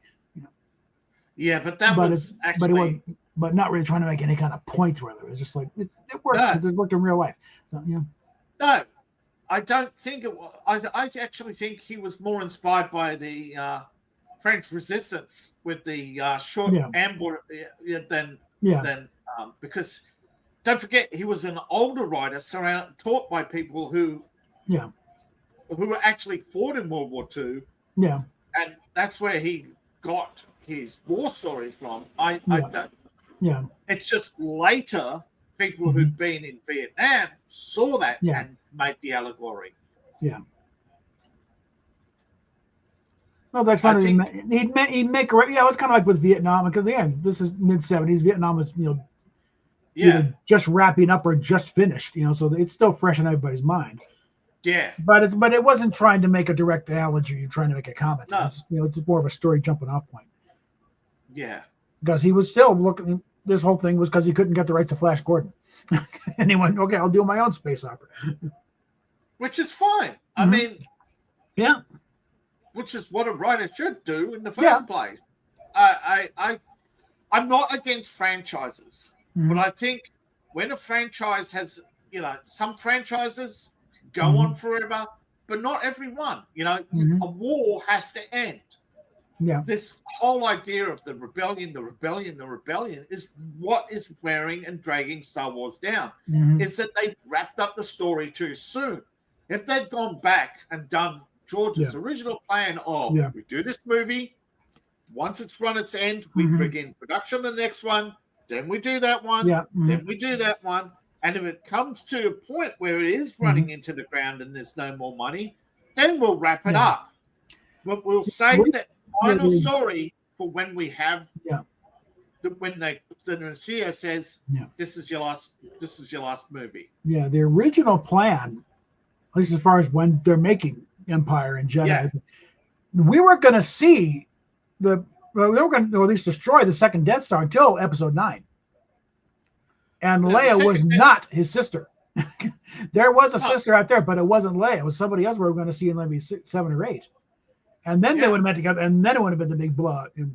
But he was so burned out on all the crap he'd been put up with during Empire and then making Jedi. Okay, screw it. We're just going to wrap it up now. But again, Leia's a sister. Get that thing in there. And, again, so a little truncated. If he had not been so silly with the midichlorians and I don't know. I think he was right about having different Jedi with different powers. I think that was right. Oh, the midichlorian thing is, it's not, the midichlorians don't create the Force. They just, they show up when someone is strong in it, and then you tend to have more midichlorians. It's an indirect thing. I liked it as an indicator. As an indicator, as a way of measuring the Force. Okay. Yeah. It's an indicator. It's not, it's not a controlling thing. It's like you got midichlorians because you're strong in the Force. I just think it was poorly presented. Yeah. That's kind of like, I think Rob Burnett said, the prequels are not necessarily good movies, but they are very good Star Wars. You got a lot of info in there and a lot of the background. And it's like, okay, this is what happened. The execution was a bit off, Yeah. But again, if I was doing it, I wouldn't have cut the midichlorians out. I would have toned it down and not made it sound like an STD. Or rephrased it a bit so so it doesn't the sound like midichlorians is a measure, right? It's a measure of your the Force changes your blood chemistry, and the midichlorians is like it's a count, right? That your blood there's an but not make it sound like a biochemical change in your body, and your energy levels are much higher, and your blood chemistry and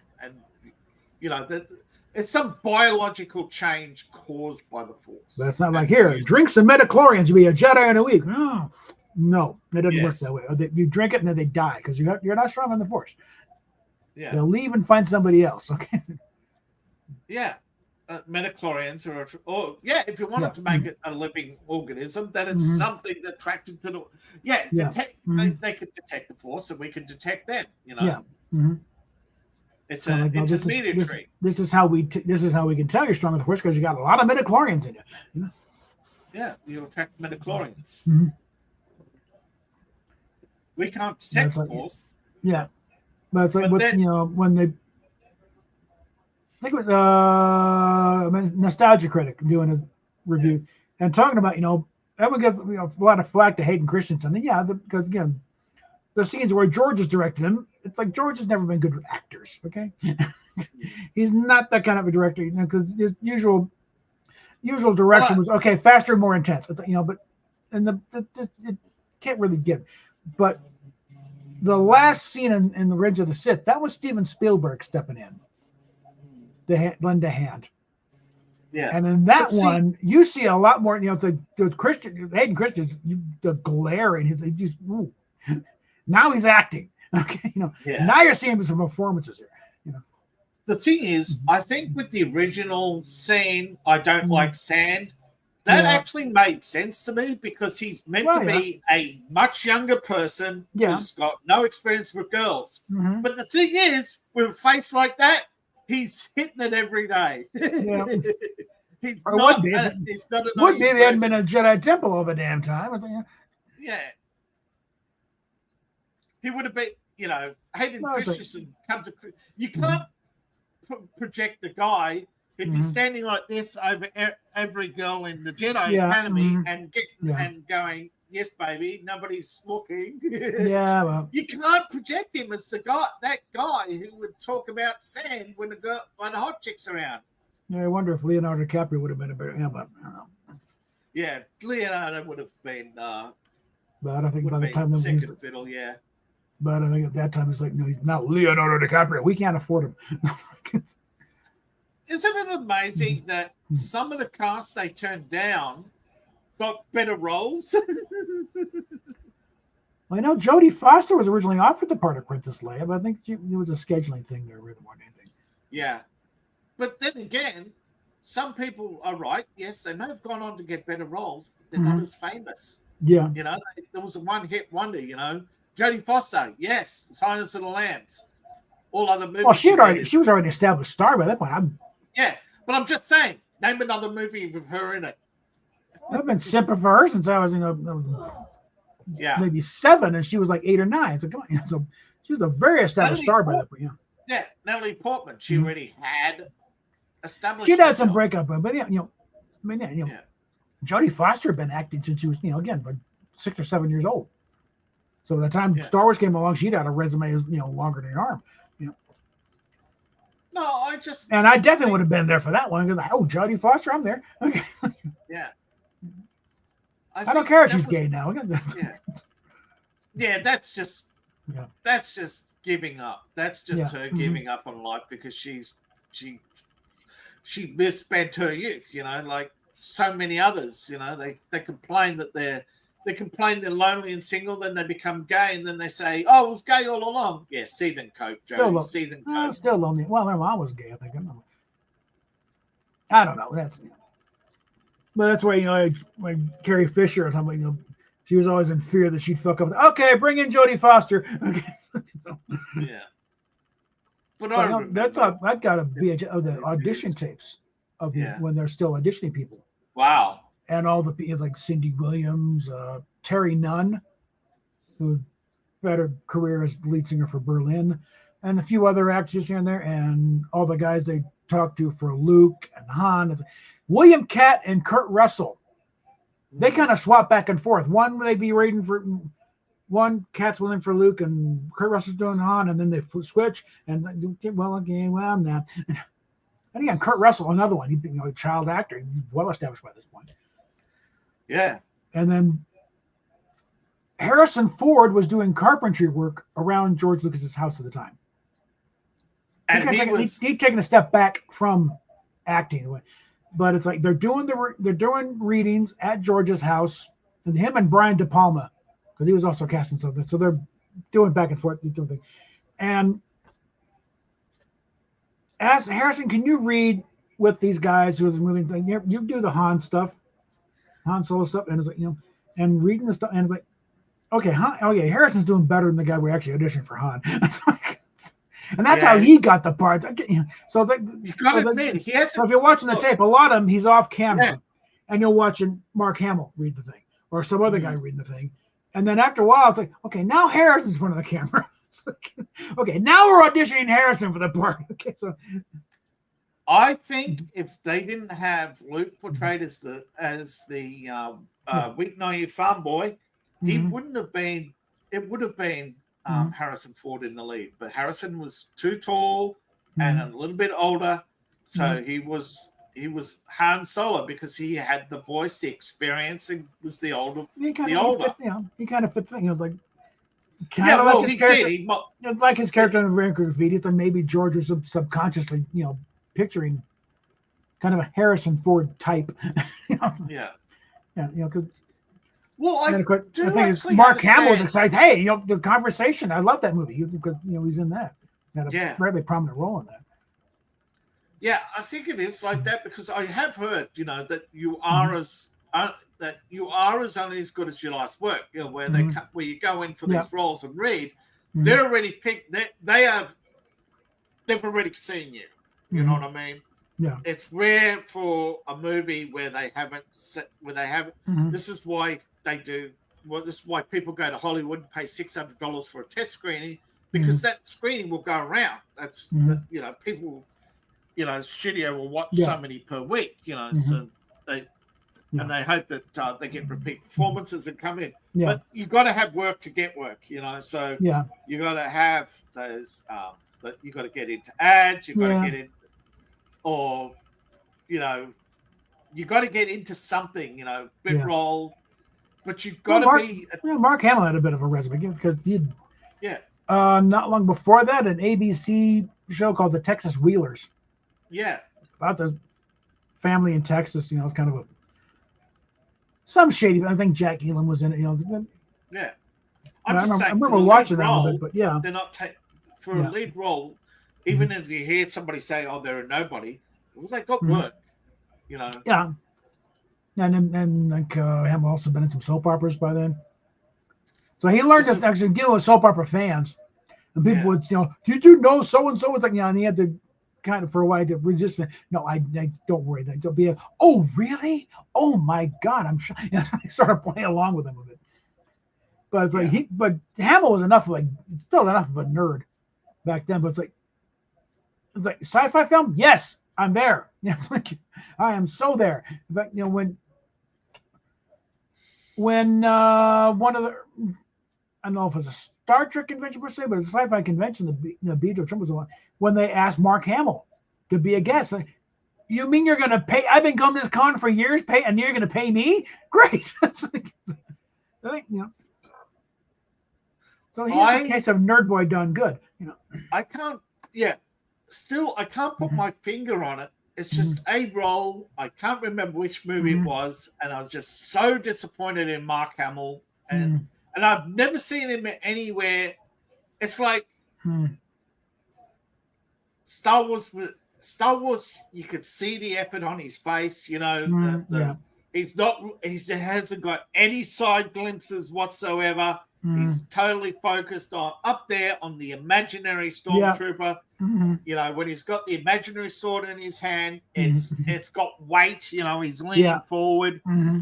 Everything has his shock and surprise face. There's no signs that he's done multiple takes or anything like that. So when you see him in other performances, you go, "Who the fuck is this guy?" You see him on Twitter. Who the fuck is this guy? Yeah, what the hell happened to you, Mark? Okay. Who hurt you, Mark? If we can keep the did Trump touch you somewhere? Is he in the room right now? Is Mark? Yeah. Is he?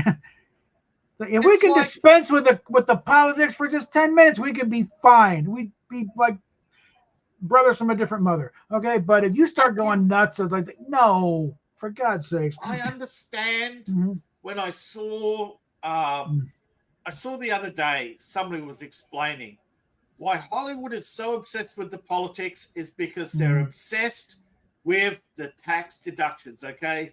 And they're leaving California because once upon a time when California was Republican and the Republicans supported Hollywood, they loved it, right? But when Nixon started making his budget cuts and that, they turned against the Republicans, okay? And they've always wanted their revenge. You know, they want to grind you into the ground. You have people still wanting revenge for what Nixon did, you know?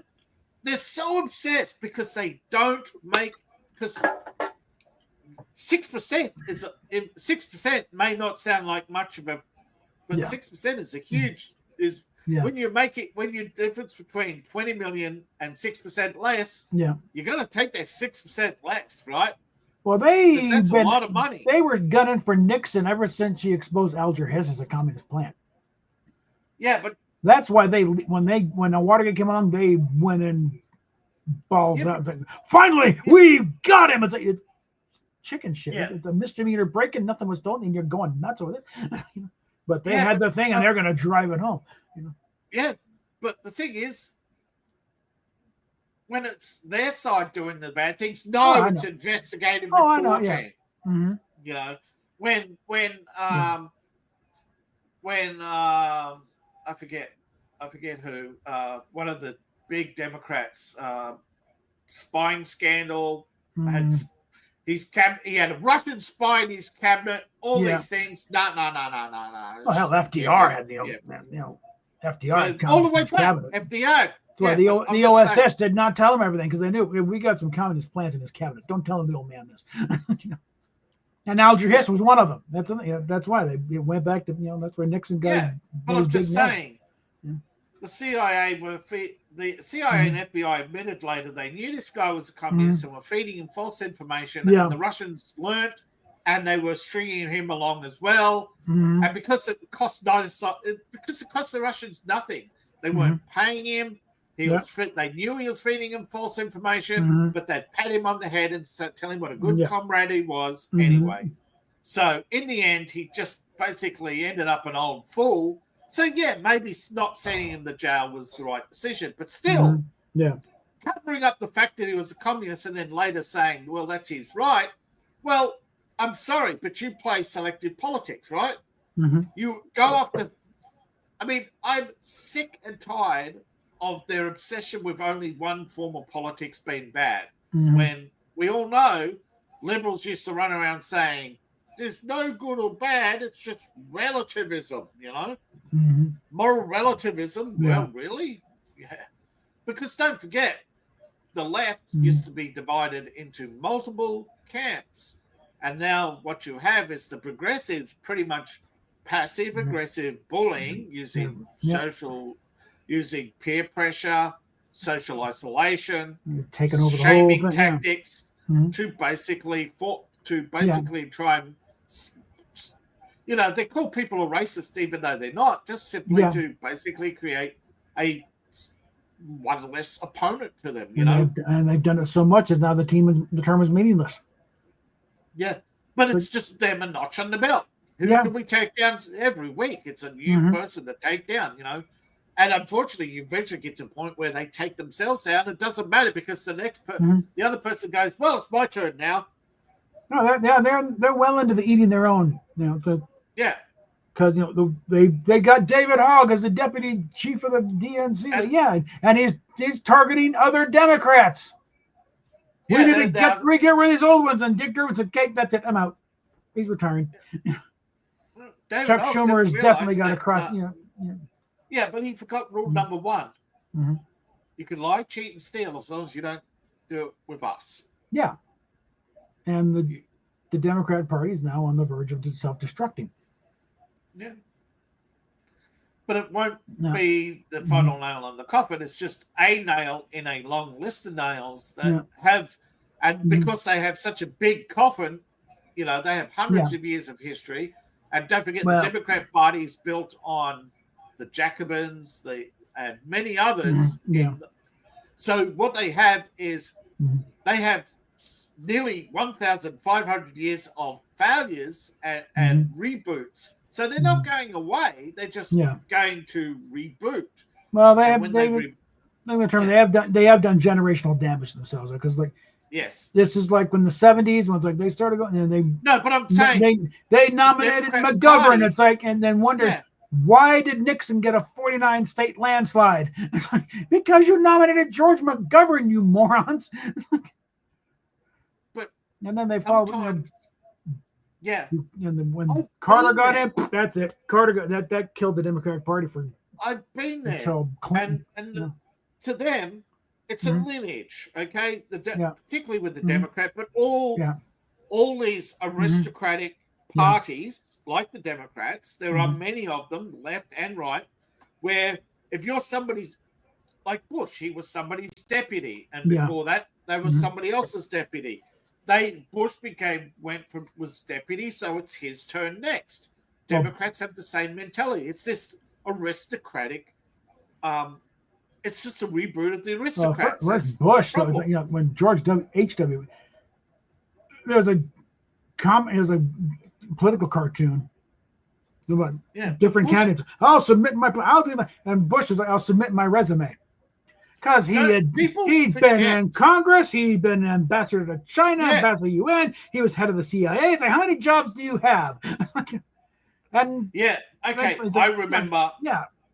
See, unlike people who saw the movie, I read Air America, and I know Air America's history.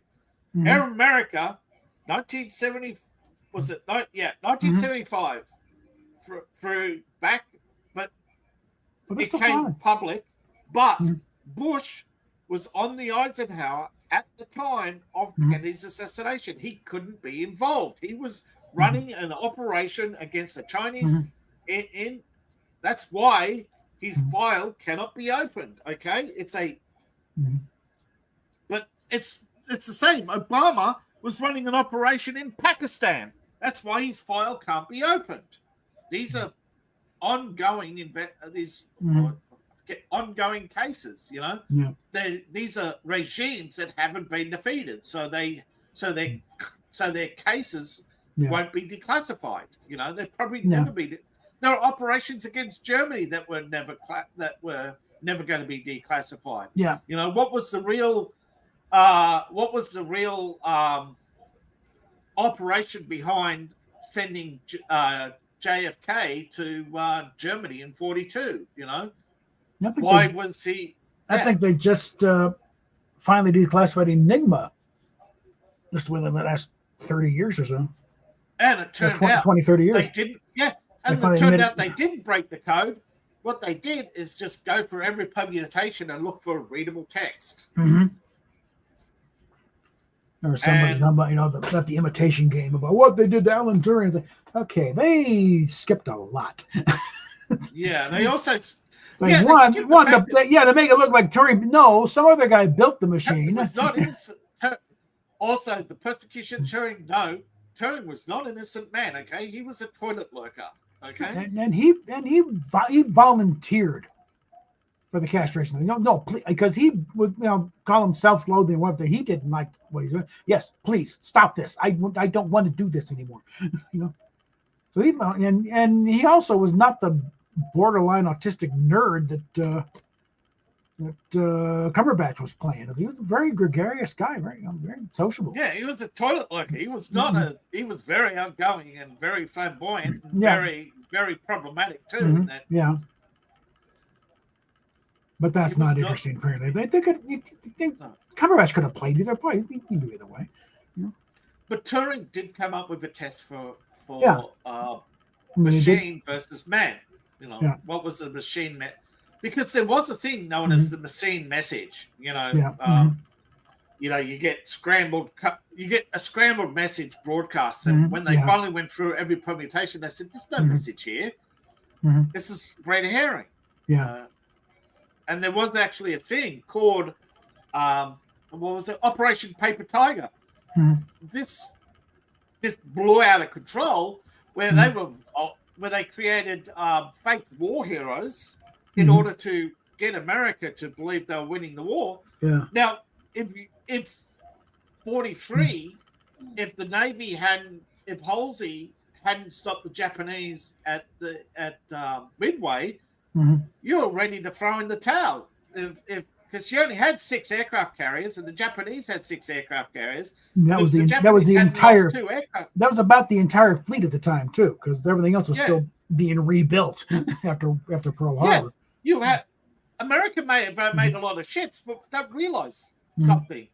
99% of those ships were transports made for a one-way trip to Russia or a one-way trip to Europe.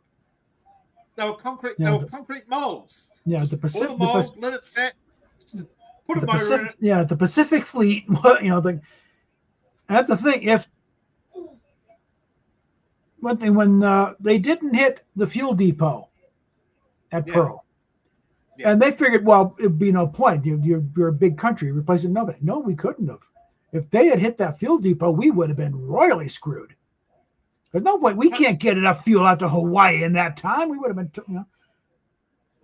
the Pacific would have been a Japanese lake. Also, if the Japanese had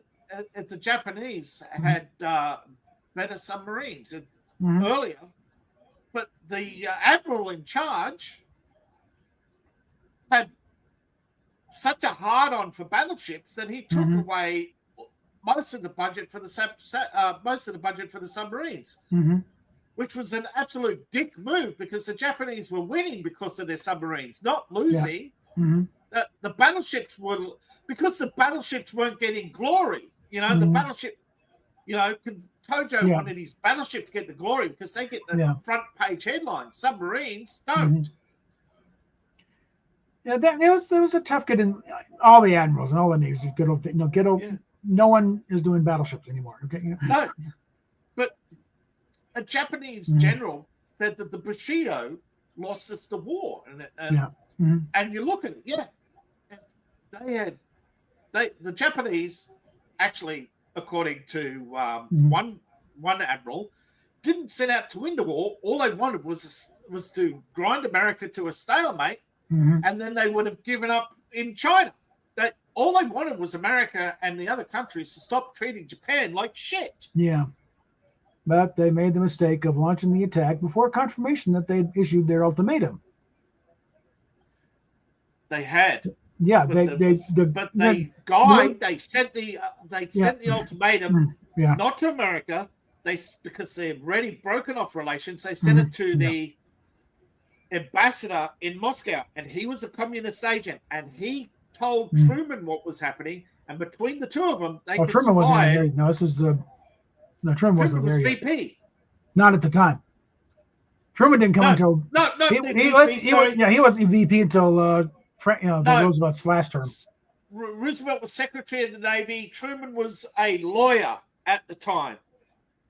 Yeah, Roosevelt was, but Roosevelt and Truman were conspiring with Russia for a war. This is alleged that the communist agent did not pass to the they decided not to inform that. Well, they wanted Truman to win. They wanted Roosevelt to win the election. They didn't want anything to upset it. So, 36, when the ultimatum was issued, it was pretty much ignored by everybody because they. Well, again, the movie Tora Tora Tora, which is considered one of the most authentic, the accurate ones. Yeah. They show the They send the message, the embassy in Washington, and the guy is going. The horrible. That could not. He was hunt and peck, and the other guy's like, "When is he going to get finished?" And it's like, but before he's even finished typing the thing, they've launched the attack. They're on the way back, and then he shows up, and no. Yeah, so as far as the U.S. is concerned, you launch a sneak attack on, and that's it. You're going down. They want. Yeah, we don't care what you have to say. There will be no settlement. Roosevelt You're going down. Wanted war. He wanted war in Europe, though. He wanted in Europe, though. Really, he wanted to get into Europe forced way. Yeah. But it didn't matter how he got the war into Europe, how he got into the war. He just wanted into the war. America didn't want. America was against the war. They voted against it. Truman ran against the war. Yeah. But then Pearl Harbor got hit, and it's like 3,000 sailors dead. Kill them! Yeah, but it's like talking about the Japanese and German camps. It's like 9/11. Yeah.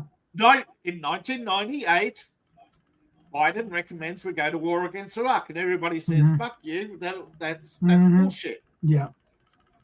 And then 9/11. war, war, war. Yeah. And even then, it took a year to basically get Mm. it passed Mm. because everybody knew it was a lie. They just had to manufacture consent, just like World War II. They had to manufacture consent. Yeah. How do you go from man of the year to devil? Well, you Well, have remember- to create the devil. Well, remember, man of the year is not pro or God. It's like who has made the most difference for good or ill. Yeah. That's Who the made thing. the most difference, regardless? And That was that's the why problem. Hitler was made man of the year on Time I know- magazine. What yeah. they weren't praising him. Then this No. guy is doing stuff not good. He's about to But drag remember- the whole us into a war. But remember, Mhm. they had a campaign against him long Mhm. before Mhm. anything. He Yeah. didn't have one single camp, and yet they were already saying all these things. Mhm. Yeah. And there's actually a statement by, Mhm. I think it was Goebbels at the time, Mhm. if they're going to paint us as the devil, we might as well be the devil. Yeah. There was a soft coup in which then there came the soft coup where the moderates were killed by the fanatics. And since then, Adolf had no power over, Mhm. because there was Eichmann and Bormann, and who was the head of the SS? Himmler was.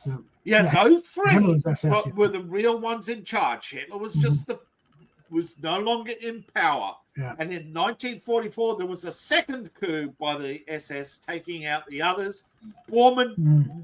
you know why they can't? You know why they never found what Bormann? Probably not enough to Because he find. was thrown into a vat of acid. Yeah, I'm about to say Okay, probably they not killed him not, and- not enough left to find. You know, Yeah, they killed him. Okay, in the SS coup.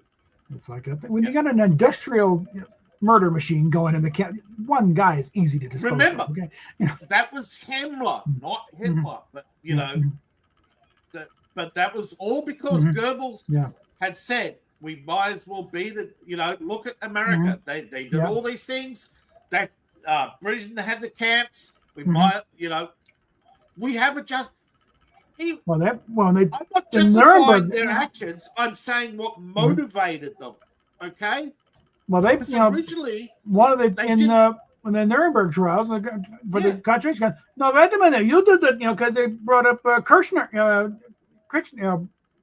British general. they did brought up everything. He was, broken but he was in wounded charge of the knee. Boer War, and that's The where the first Boer War? with the concentration camps, the Boer Wars. No, you did this. We're just following your example. You don't you tell us evil. You started I'm it. not saying I that know. they were good. I'm Lord saying Kitchener. that they were motivated by the fact that the Yeah. Allies were hypocrites. Yeah, it was Kitchener. It was, Kitchener, Kitchener started, in the Boer Wars. Didn't Yeah. exactly carve the glory in World War I either. But this is the fact, right? I point out to a lot of people since Wilson, it's not a war crime when we do it. Yeah. False flag, no, Mm-hmm. no, will never happen. Mhm. No, I think with Pearl Harbor, it was largely just incompetence. Pearl Harbor. Because I think it's like, I would not, if they did get warning that, they might do an attack on Pearl Harbor. I thought, well, our fleet's there, we'll be able to handle it. No, we can't actually. Our fleet is not ready for this. And the only way we found out was is by told being to attacked, stand and nobody down. was, You had ships Mhm. that had no armor plate. Okay, they had wooden decks. They were made for side barrages, not for bombing. That's the thing. That's the thing with the battleships thing, because they were thinking the ship to ship. They hadn't thought about airplanes yet and dive bombers, because the one that kicked the Arizona went right next to one of the front guns through the end of the magazine, and boom. The way torpedo nets work is they're only deployed when the ship's moving. When the ship's in harbor, they have all that netting just droops down, and the torpedoes still explode. Well, also the Pearl Harbor was shallow enough that the torpedoes at the time can't operate. Yeah. The thing is, the Japanese figured out a way to make the torpedoes work. They put extra fins on things. Suddenly they're going in shallow water.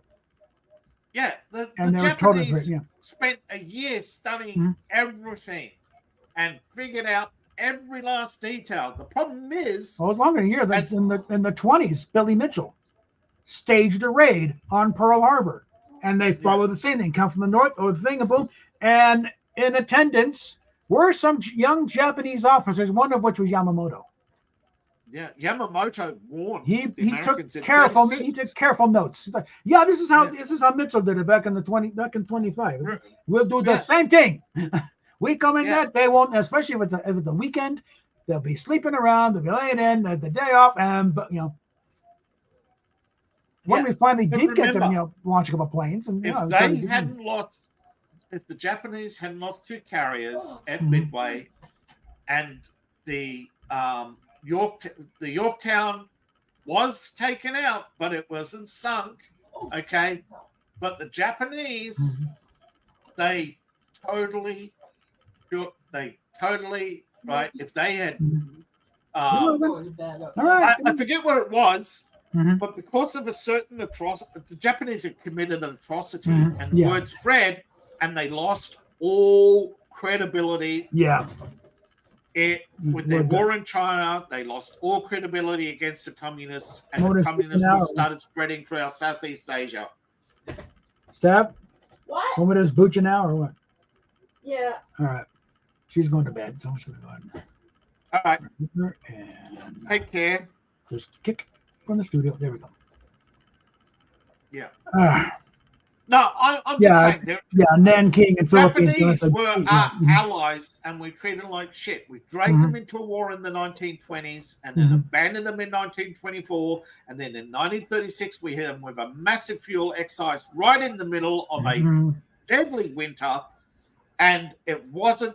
And then we demanded they end the war in China, and they couldn't extradite themselves because their Bushido, their pride. Yeah. And America did not give them, I think, the adequate respect. And again, it may have been their pride, but Japanese do acknowledge the fact that their pride was the problem. Yeah. But America doesn't want to admit that they pushed this war in the first place. The diplomatic corps has never really. Do a little MAGA Trumping here. That's what makes the difference between Donald Trump, the way he handles it, and the way the typical government bureaucrat handles it. They figure treat every country like it's France. No, they're not. Okay, you can say a lot of the French and they'll go along with it. Say the same thing to the Chinese. You just insulted them. Yeah, and these guys don't know what happened. We do the same thing. No. Again, Trump, he has done business with every one of these countries that we're arguing with. He knows what he's doing. He's dealt with them. He knows the culture. He knows how to talk to them. And that's why we got countries roaming around. That's why we have China right now going, shit, we better reduce our tariffs because 125% isn't working for us because China doesn't import enough to affect American business, where America doesn't. China's the only one trying to play, hardball here. And the thing is, they're driving everybody away from China. They're trying to Vietnam. No, we want to work with the Americans. Everyone else is trying to. And the thing is, we can do the manufacturing here. We don't need to do it in China. Okay. Yeah. That's kind of the idea anyway, to bring manufacturing back here and get some jobs going here. Yeah. I think Apple's already talking about doing it. Moving back here. As a lot of Chinese actually said, the problem with our market, right, is that you're producing goods, that people can't afford. So, this is the same thing as America in the 1800s. America was exporting cotton and all these other things because you couldn't manufacture anything because you couldn't afford it. You weren't, it's like when cars were made. They were exporting more cars to Europe than selling in America because the Americans couldn't afford them. Yeah. And it's the same in China. You may say, oh, yes, but BDY. Yeah, you may have 250 million middle class in China. Yes, they have a bigger market than America. But remember, things cost so much more because their wages, their middle class doesn't earn half as much as the American middle class. So, yes, they're selling BDY because, they make cars. Yes, they're selling mobile phones because everybody needs a mobile phone. Yeah. But, yes, Tencent made $1 billion off a game that nobody else had played. Yes, they had a few good movies.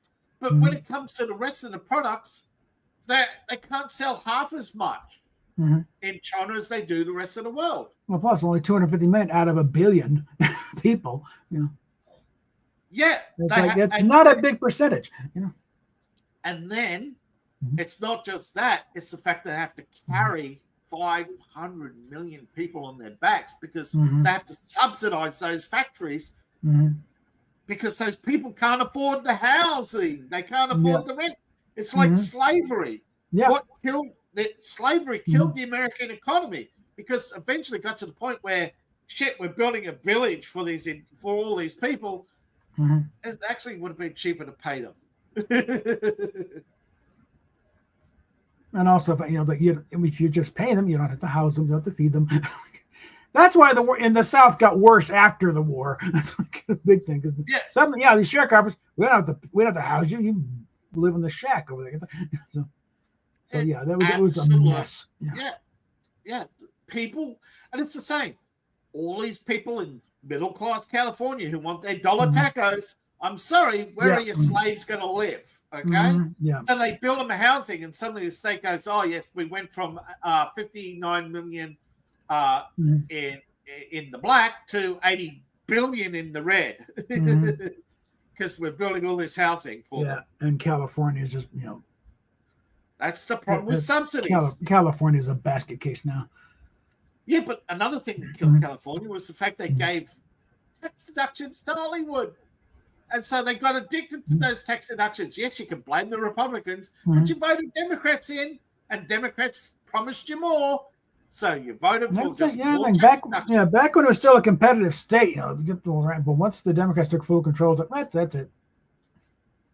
Yeah. It's one party rule, and they're running it into the ditch. And they're running into the ground because women will keep saying, oh, but if you spend more on education, you just have to spend more on education because women thinking, oh yes, more women in workplace We're spending more and getting worse results. That's why the Department of Education, it's like got a big fat target on its ass.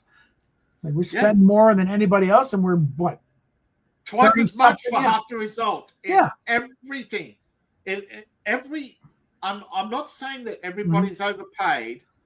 I'm saying there's too many, like American workers. I remember the trade when I was doing economics, the American trade war, American manufacturers.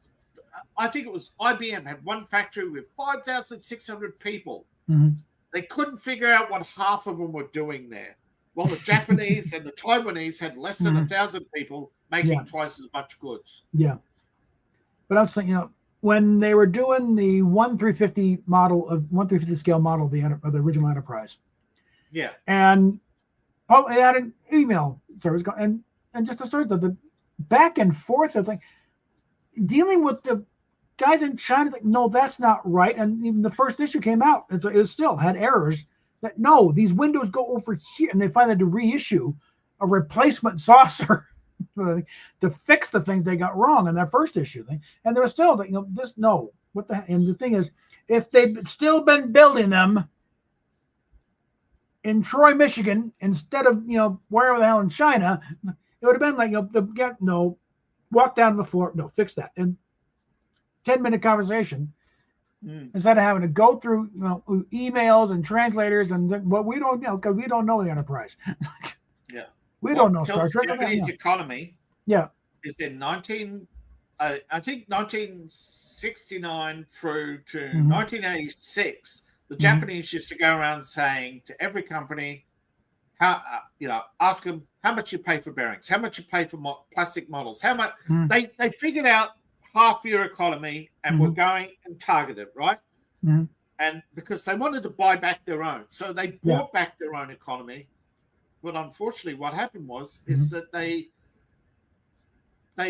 suddenly had to realize that, oh shit, no more American money. We don't have, we don't have foreign aid anymore. We don't have, we suddenly have to carry 50% of the population. Oh no! So we'll suddenly rush women in the workplace, and the problem is they started having all the same Western problems, and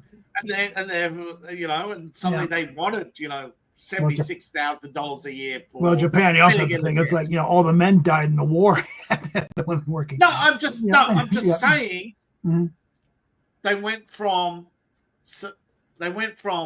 they put in their best effort in buying back their economy, but once they had it back, Yeah. they suddenly realized that shit, we got millions of widows to pay for now because America's Yeah.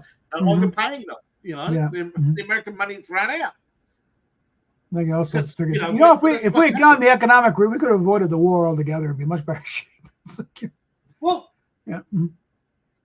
I forget who was the Japanese admiral who was killed in 40? He was actually against the war. He warned the Americans. He tried to tell them, I think, as much as 36, but then Tojo came to him and says, "Foot down. You're either with us or you're with them." Sounds like Yamamoto. Yeah. But Yamamoto Yeah, but he, you know, had a plan, and it would have worked. But again, it's just the fact that the Japanese made 3 mistakes. One, they missed the Enterprise, right?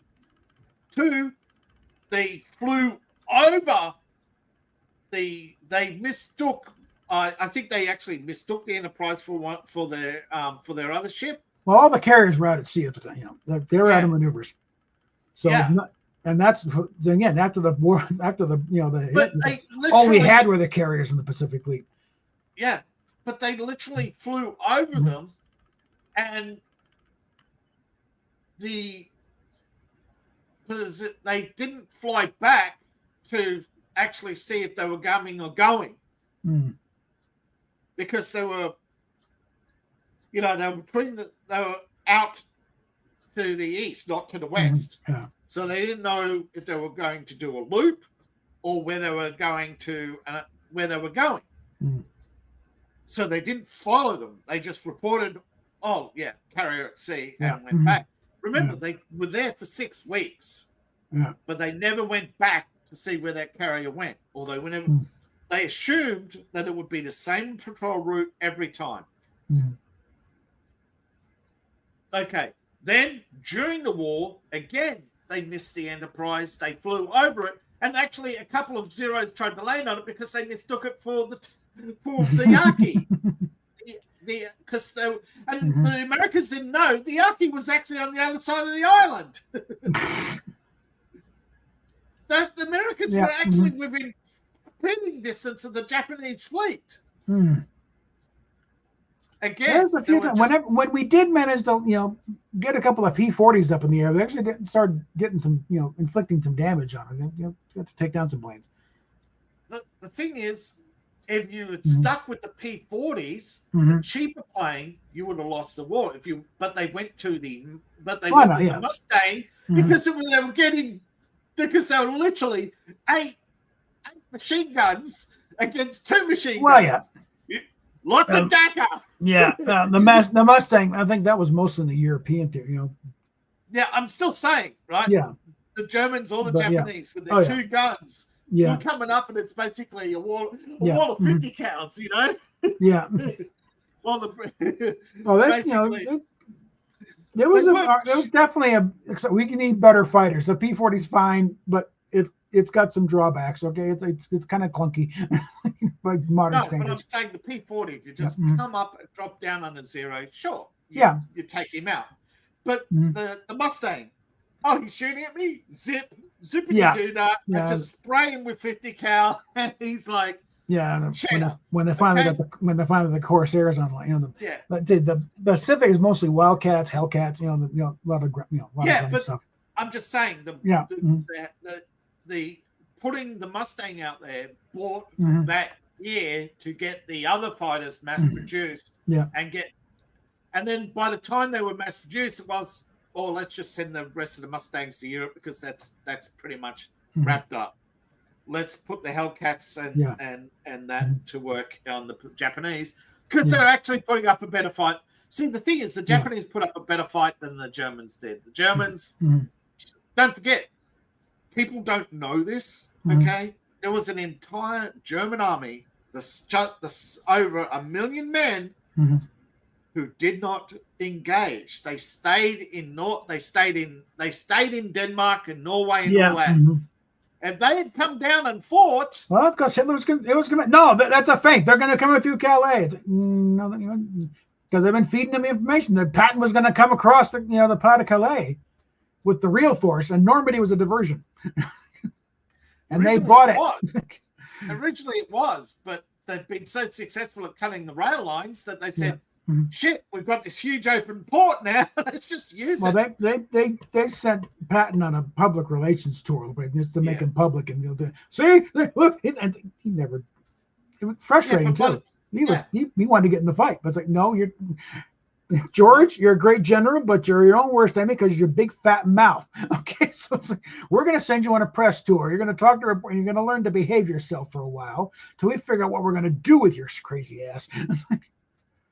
Yeah, we're gonna let Mark Clark on them. Yeah, we're gonna let Mark Clark. We know what they did with him. Yeah. Oh, when they finally got Third Army and cut loose, it's like, oh God, he would have gone to Moscow. I'm talking about when he was lying.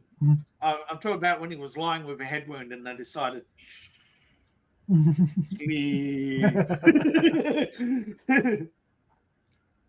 they don't. You don't change.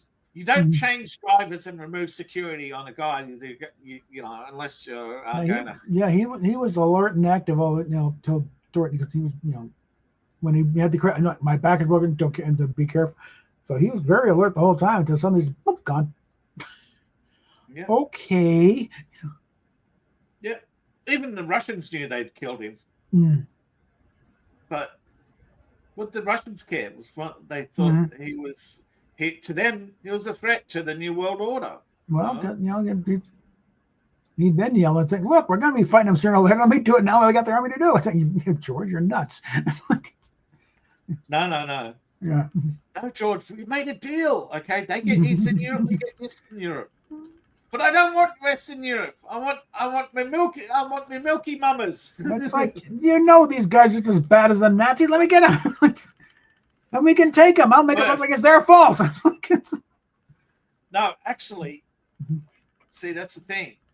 The Russians played it so nicely. They knew that if they ever attacked, it would be more devastating. It would be. They didn't want. They knew they could probably, end in stalemate, or because World War II almost ended a stalemate. Yeah. Thing is, they knew that at Patton right there saying, "See, I told you. Give me the damn tanks. Let me go." Yeah, but remember, Germany lost the war because they were sabotaged from within. It wasn't an external. It wasn't an external defeat. It was an internal defeat. Yeah. Remember, the guy who took over the steel industry after World War II, right, had help. There was Operation Sunrise, where key Nazis met with Germany. Met with Dulles in Italy. And Mussolini was in on it. He was supposed to get he was supposed to be the partisans killed him. He was given a deal. He was headed to what's the place where the Americans were occupying? He wasn't headed north to Nazi Germany. No, he was captured and he was heading to surrender. But he was heading to the CIA. The American army didn't know he was actually working an asset. So he was in great peril. Same with the French Marshal. Yeah, between Hitler's own generals trying to kill him and everything else, and then you got guys like Oscar Schindler and saying, "Well, we're trying to manufacture." Telling this guy, "Look, if this factory ever produces a workable artillery shell, I'll be very disappointed." They're deliberately sending faulty munitions to the army. Yeah, but because the army had such a high tolerance for faults, because they couldn't afford quality inspection, they didn't know that it was all coming from one place. Because Schindler had actually, as you saw in the movie, he was distributing amongst the other factories his munitions. He wasn't selling direct. And getting as many people out of the camps to work there as possible. Yeah. But the Allies, I hate to say this, but the Allies killed more people than the camps did by bombing the factories where the people were. Yeah.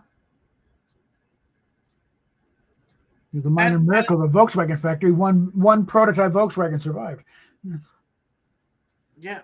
No. Now Dresden, I think, probably more people. Yeah, died. Dresden. Yeah. Yeah. That was. And that one, it's like. But see, again, Germany had detonated the bomb, so they had to. Basically, it's the same with the Japanese. Mm-hmm. The reason why they firebombed Tokyo and Dresden was the nuclear program, okay? They didn't know where it was. They just knew which town it was in. So they tried to do it. So basically, they knew it took a lot of people. So they found the most concentrated civilians working in factories and firebombed those factories. Because you can't make a nuclear bomb. See, back then, they didn't have a machine. They needed people to... They needed people to load the machines. They didn't have loaders. There was a whole lot of... I forget. If you look at mechanization during World War II, with most of the machines were lathes. There was no robotics, okay? Yeah.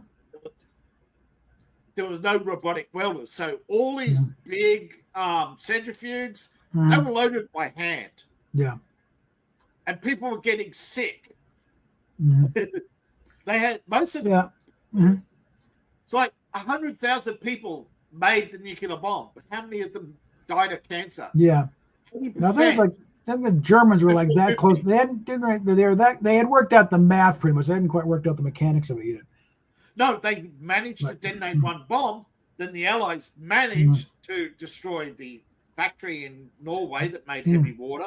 They destroyed They destroyed or kidnapped the scientist in Dresden, whichever you want to believe, but they destroyed the Dresden post office, which was the head, which was actually unknown to most people. That was the post office was a front for the German nuclear program in Dresden.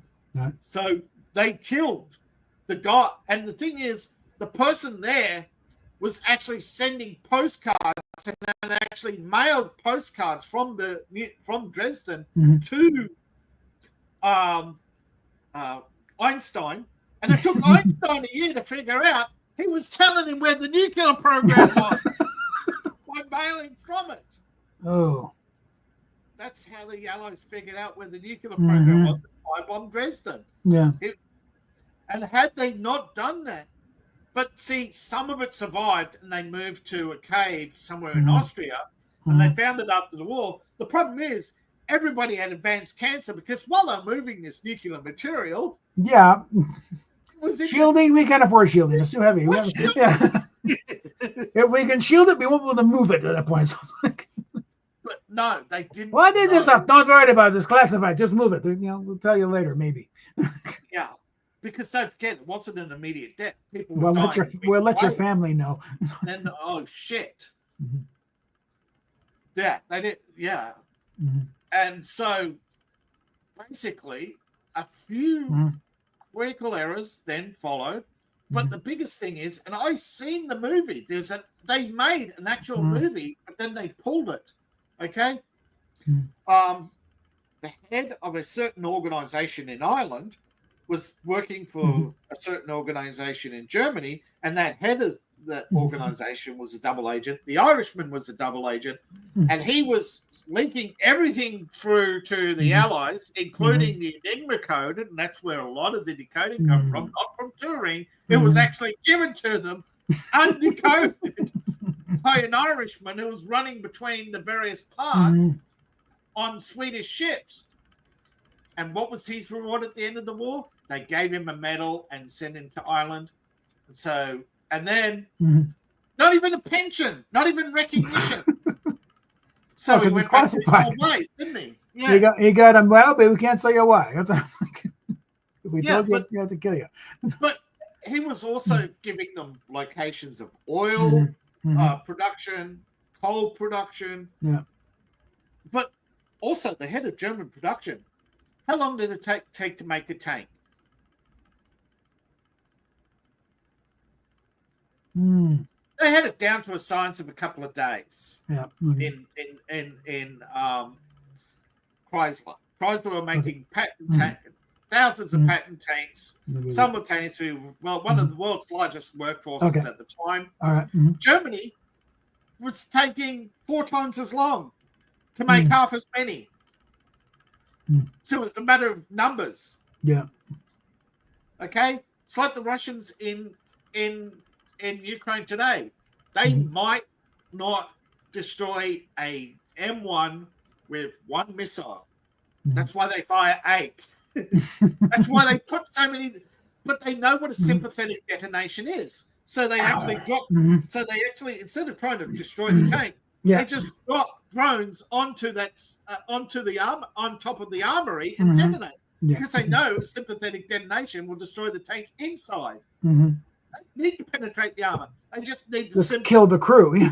Yeah, they just need the and if the sympathetic and if the what's it called, the shockwave doesn't destroy the ammunition and set it off, the shockwave is going to pretty much turn the crew into.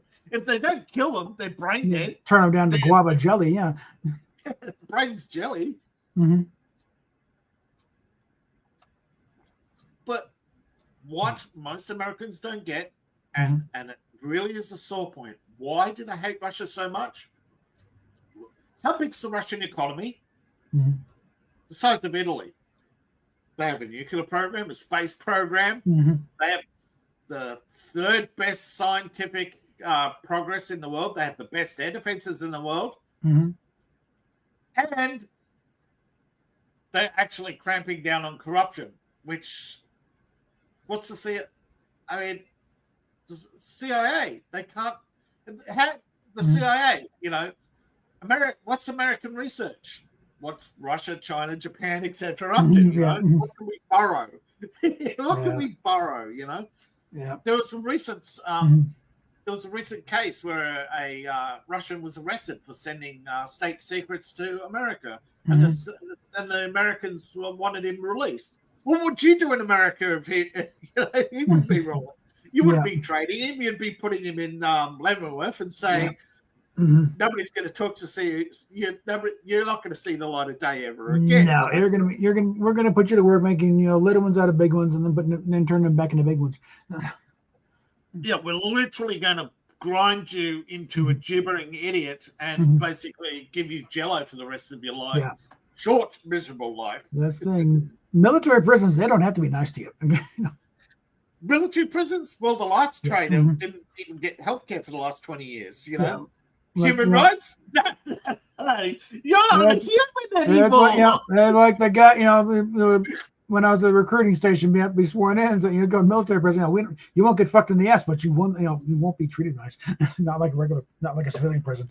No, I'm just saying. I'm just saying there are prisons where where the word human rights is followed by cackling. Yeah. So yeah, I know. I know what they could do. So why are they complaining about Russia? Because Russia could do as good as some other countries for far less. And that is making a lot of people upset, because if people say, wait a minute, if Russia could do all this, why can't we? No, buy American.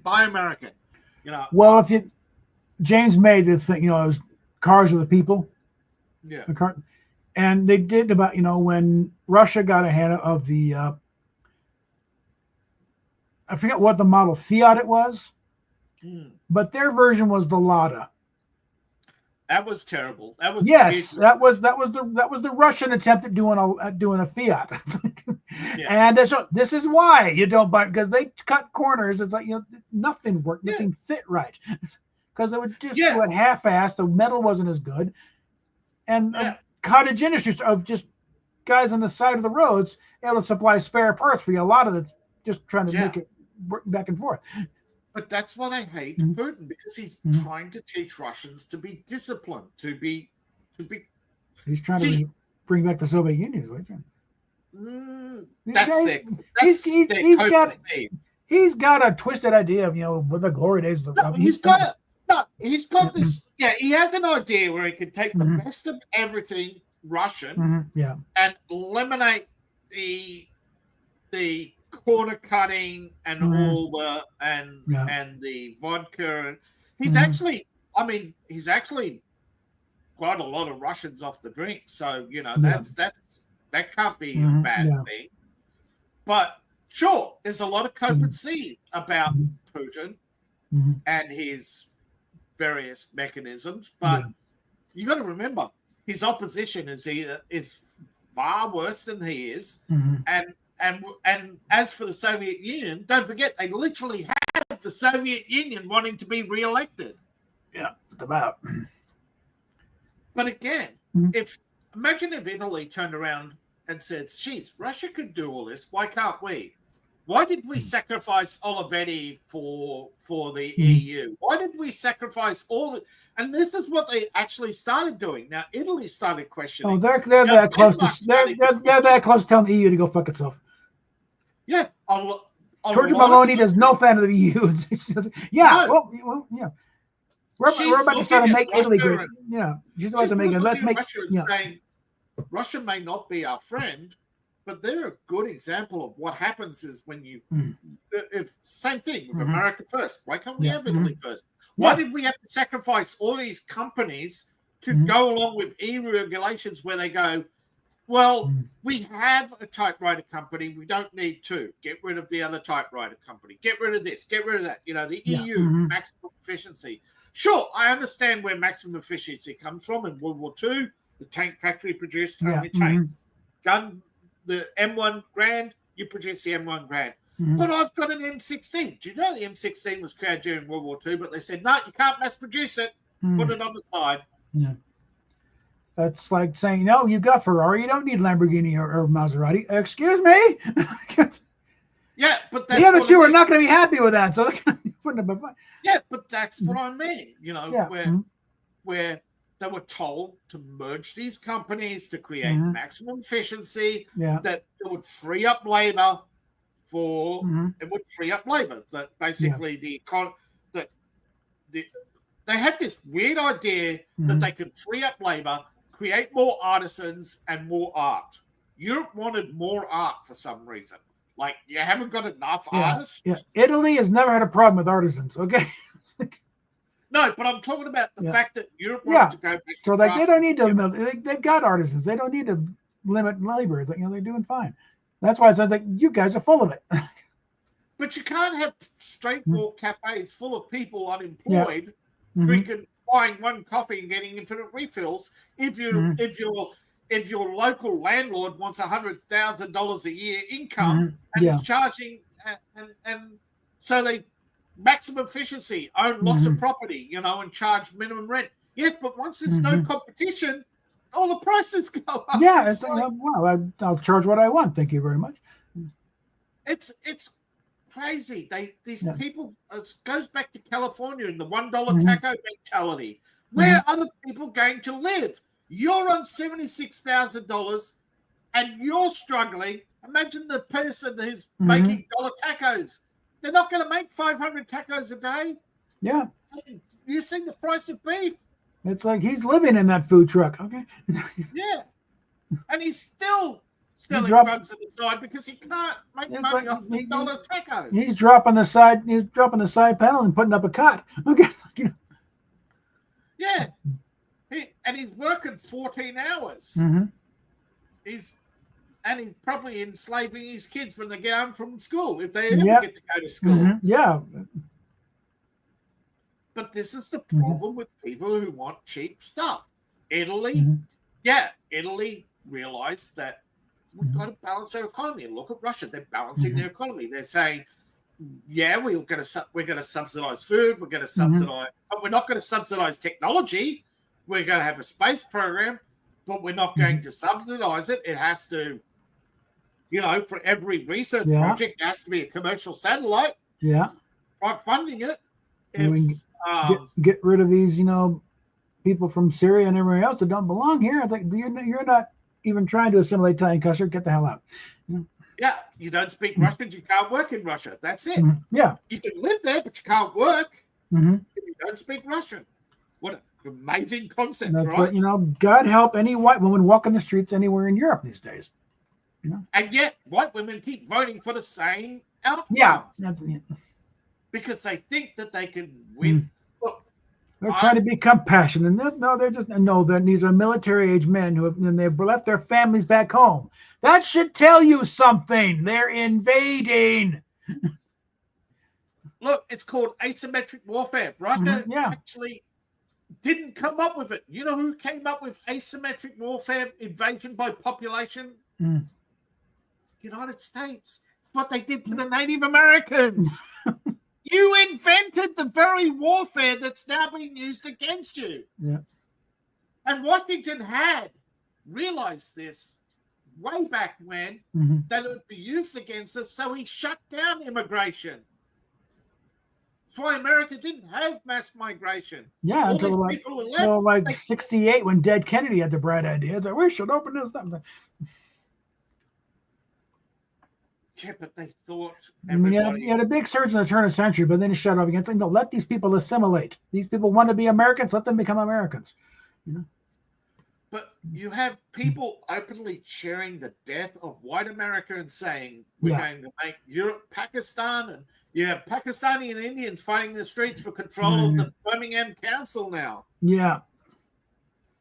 You have councillors trying to kill each other.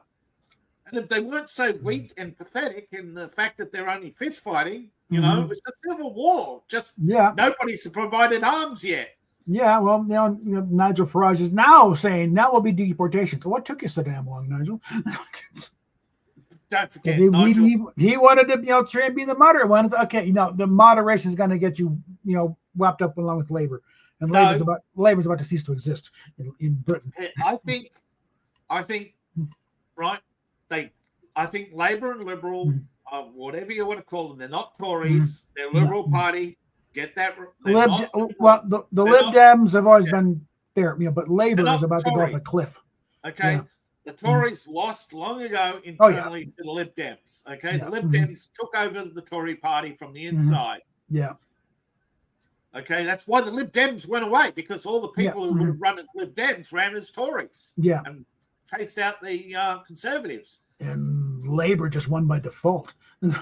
Yeah, but Labour won. Starmer said, "Oh, I got a mandate." No, you don't have a mandate. You got 20% of the vote. It's just the rest of the people didn't vote, or their votes are still somewhere in a factory because it takes so long to shred them all. Yeah, and now you're the most hated prime minister since Oliver Cromwell.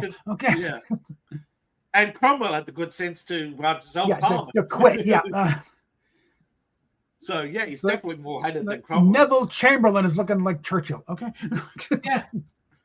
But the thing is, and you can see the resemblance, right? You can see it every time he speaks. He's always looking to his wife and waiting for a nod. Like just a total twat. Come on. She's his handler, okay? They've got footage. Got footage now of him snogging some bloke in an alley somewhere. Yeah, there's no way those two are really married. If there's a snap election at this point, it's going to be to make sure there's still a Labour Party afterwards. Because if they do the full 5 years, there will not be a Labour Party in Britain because they'll be totally wiped out. Yeah, the thing is, a lot of the Labour blokes, the reason why they're jumping the reform is, I've been a Labour guy. I've been a Labour council for 20 years. It's my time to be an MP. And then he says, "No, we're replacing you with Johnny." Johnny who? Johnny Somali. Ooh. Yeah, and it's like, well, I'm reformed now. Bye. Because these are diehard Labour blokes. Some of them in their 50s, and then you got a 54-year-old prime minister. But there's been blokes who have literally been in the party for 50 years who still can't get endorsement to run anything. They've been waiting to run they've been waiting to run, and every time it comes their time to be, no, we're voting for the migrant. We're voting for the migrant. Or no, sorry, this guy's turn, He's been party secretary, so his turn. Yeah. And these are people who have actual experience. These are people who probably not dyed-in-the-wool Marxists. They just believe in the British Labour Party, and they're going to the reform and saying, we want to run. We're sick of it. We're sick and tired. We've got experience as organisers. We've got experience in all these fields. And then, of course, because reform is two parties merged into one, right? Yeah. Yeah, Britain First and the British Workers' Party. They're basically both sick of Labour. Yeah. They're both sick of the Tories because they're not Tories, they're Lib Dems, and they've basically taken what's left of the Tories. Probably sucked up The only thing holding them back is the fact that first past the post, and Yeah.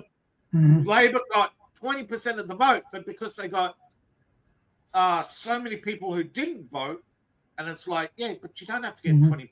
You only have to be the majority of the vote in each little 438 districts. Yeah.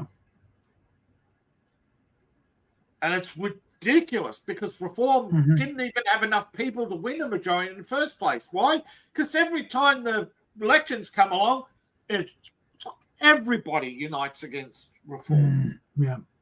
And I'm sick and tired of people believing the media. Yeah. Hello, they're spokespersons for the establishment. Okay?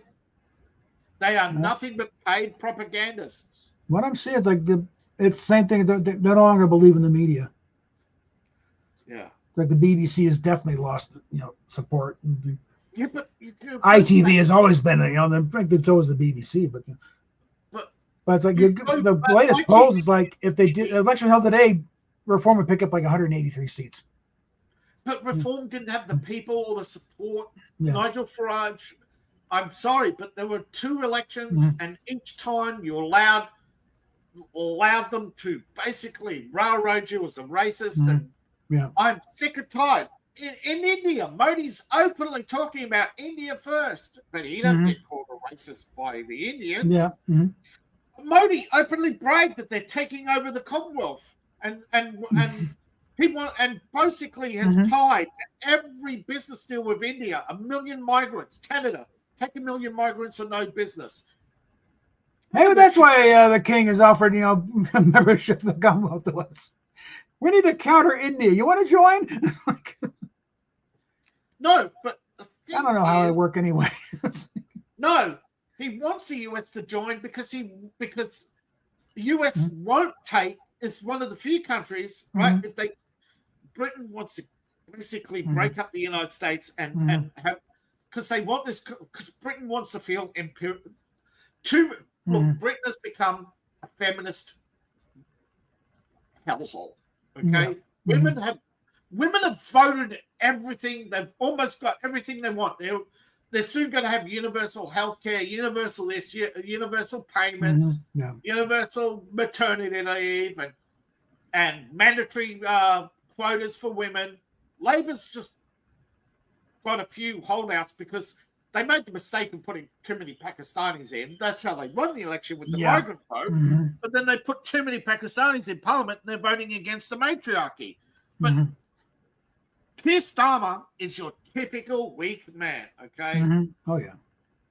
He's this kind of guy who thinks a woman showing him a bit of ankle is all he needs to basically go off and spank the monkey, He's got all the charisma of a wet sponge. He can't win elections. But he makes the promises to buy elections. Elect me, like give you universal income. Yeah. Remember, women are driven by give me. Okay, whatever. When you're wooing a woman, it's give me. What it's there's no. You're sitting down, free lunch, free dinner, jewelry, clothes, makeup, perfume. It's a never-ending buying affection. It eventually drains a man of all his willpower. This man has never gotten laid in his life that he didn't pay. I'm expecting Rosetta to come storming in here any second now. I'm talking about Keir Starmer. I know, yeah. Everything, right? Every lay he's got, it's been a free lunch, it's been a free dinner, it's been his entire cabinet, none of them have ever held a real job. No. They've all been in government. And like Obama's cabinet, they're all handpicked by BlackRock. You look at Keir Starmer. You look at I forget who did the in-depth study, but they say when he was approached 10 years ago, and they created a career path for him to take over the Labour Party because initially he was to basically put a fire under the I forget Jeremy his name. Corbyn. Yeah. Corbyn. Yeah, Jeremy Corbyn. Twit. Corbyn's one of the few Labour people who've Mhm. consistently lost elections yet won re-election. You know what I mean? It's hilarious. There's some footage of Jeremy Corbyn back under Thatcher, Yeah. and he's sounding like another Tory. It's about immigration and defending the market. Whatever. It's like This is how Britain. that's how much they've changed. Yeah, because Britain, okay, somewhere in the 80s after Thatcher, a couple of Tories, they got in with BlackRock, who is not Jewish money. People keep forgetting. Yes, they might be. BlackRock might have so many Jews on their board of directors. They might have so many Jewish employees, but their money comes from Saudi Arabia. They money launder for the AMCO. That's probably the thing. Is more it's just the money, a big money corporation. Who cares what religion they are? It's just they're big money corporations. They're going to do the money. Yeah, they're going to have the corporation. The majority of their wealth doesn't come from the so-called Jewish conspiracy. It comes from Saudi Arabia. Yeah, you only have to read articles enough about BlackRock. They are 12 hedge funds for. They're the Danish oil fund. They are asset managers. They're not companies. Okay, they manage and collect from and trade shares on behalf of AMCO and others, so that they don't have their name on the foreign registry. Okay, they're a money laundering operation, which should be illegal. Yeah, but they've created the loopholes like Cayman Island corporations. You know.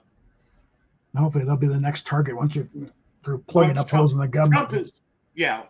But Trump's got a lot to deal with, okay? And a lot of people said there's not enough time in one term to clean up the Trump, let alone 3 terms, you know? But people just keep forgetting. Saudi Arabia got their hands on Britain and tore that country apart and created division. And India, to get India, the Hindus there, they pushed out all these Muslims to become, and now they're pushing Hindu mass migration to other countries. India. I think somebody's at my door. Okay. I'll see you later. All right. Have fun here. Bye. All right. Okay. All right. I don't know where to go with that, so maybe fire the game back up, but we also want to do about 3.5 hours. I think could probably just wrap it at that point because I'm not going to point going back to the game at this point. So we'll just. Is it tomorrow? Is supposedly when the big HHS report drops on WPATH and their complete lack of any scientific basis, and they start telling these idiots, that's it, you're done. Stop mangling our kids and start and that's when things should start happening and get very, very interesting on the other fronts. So in that, if it comes across tomorrow, I will do a dedicated stream on that one. I'm going to start going through that. Till then, we will talk at you later.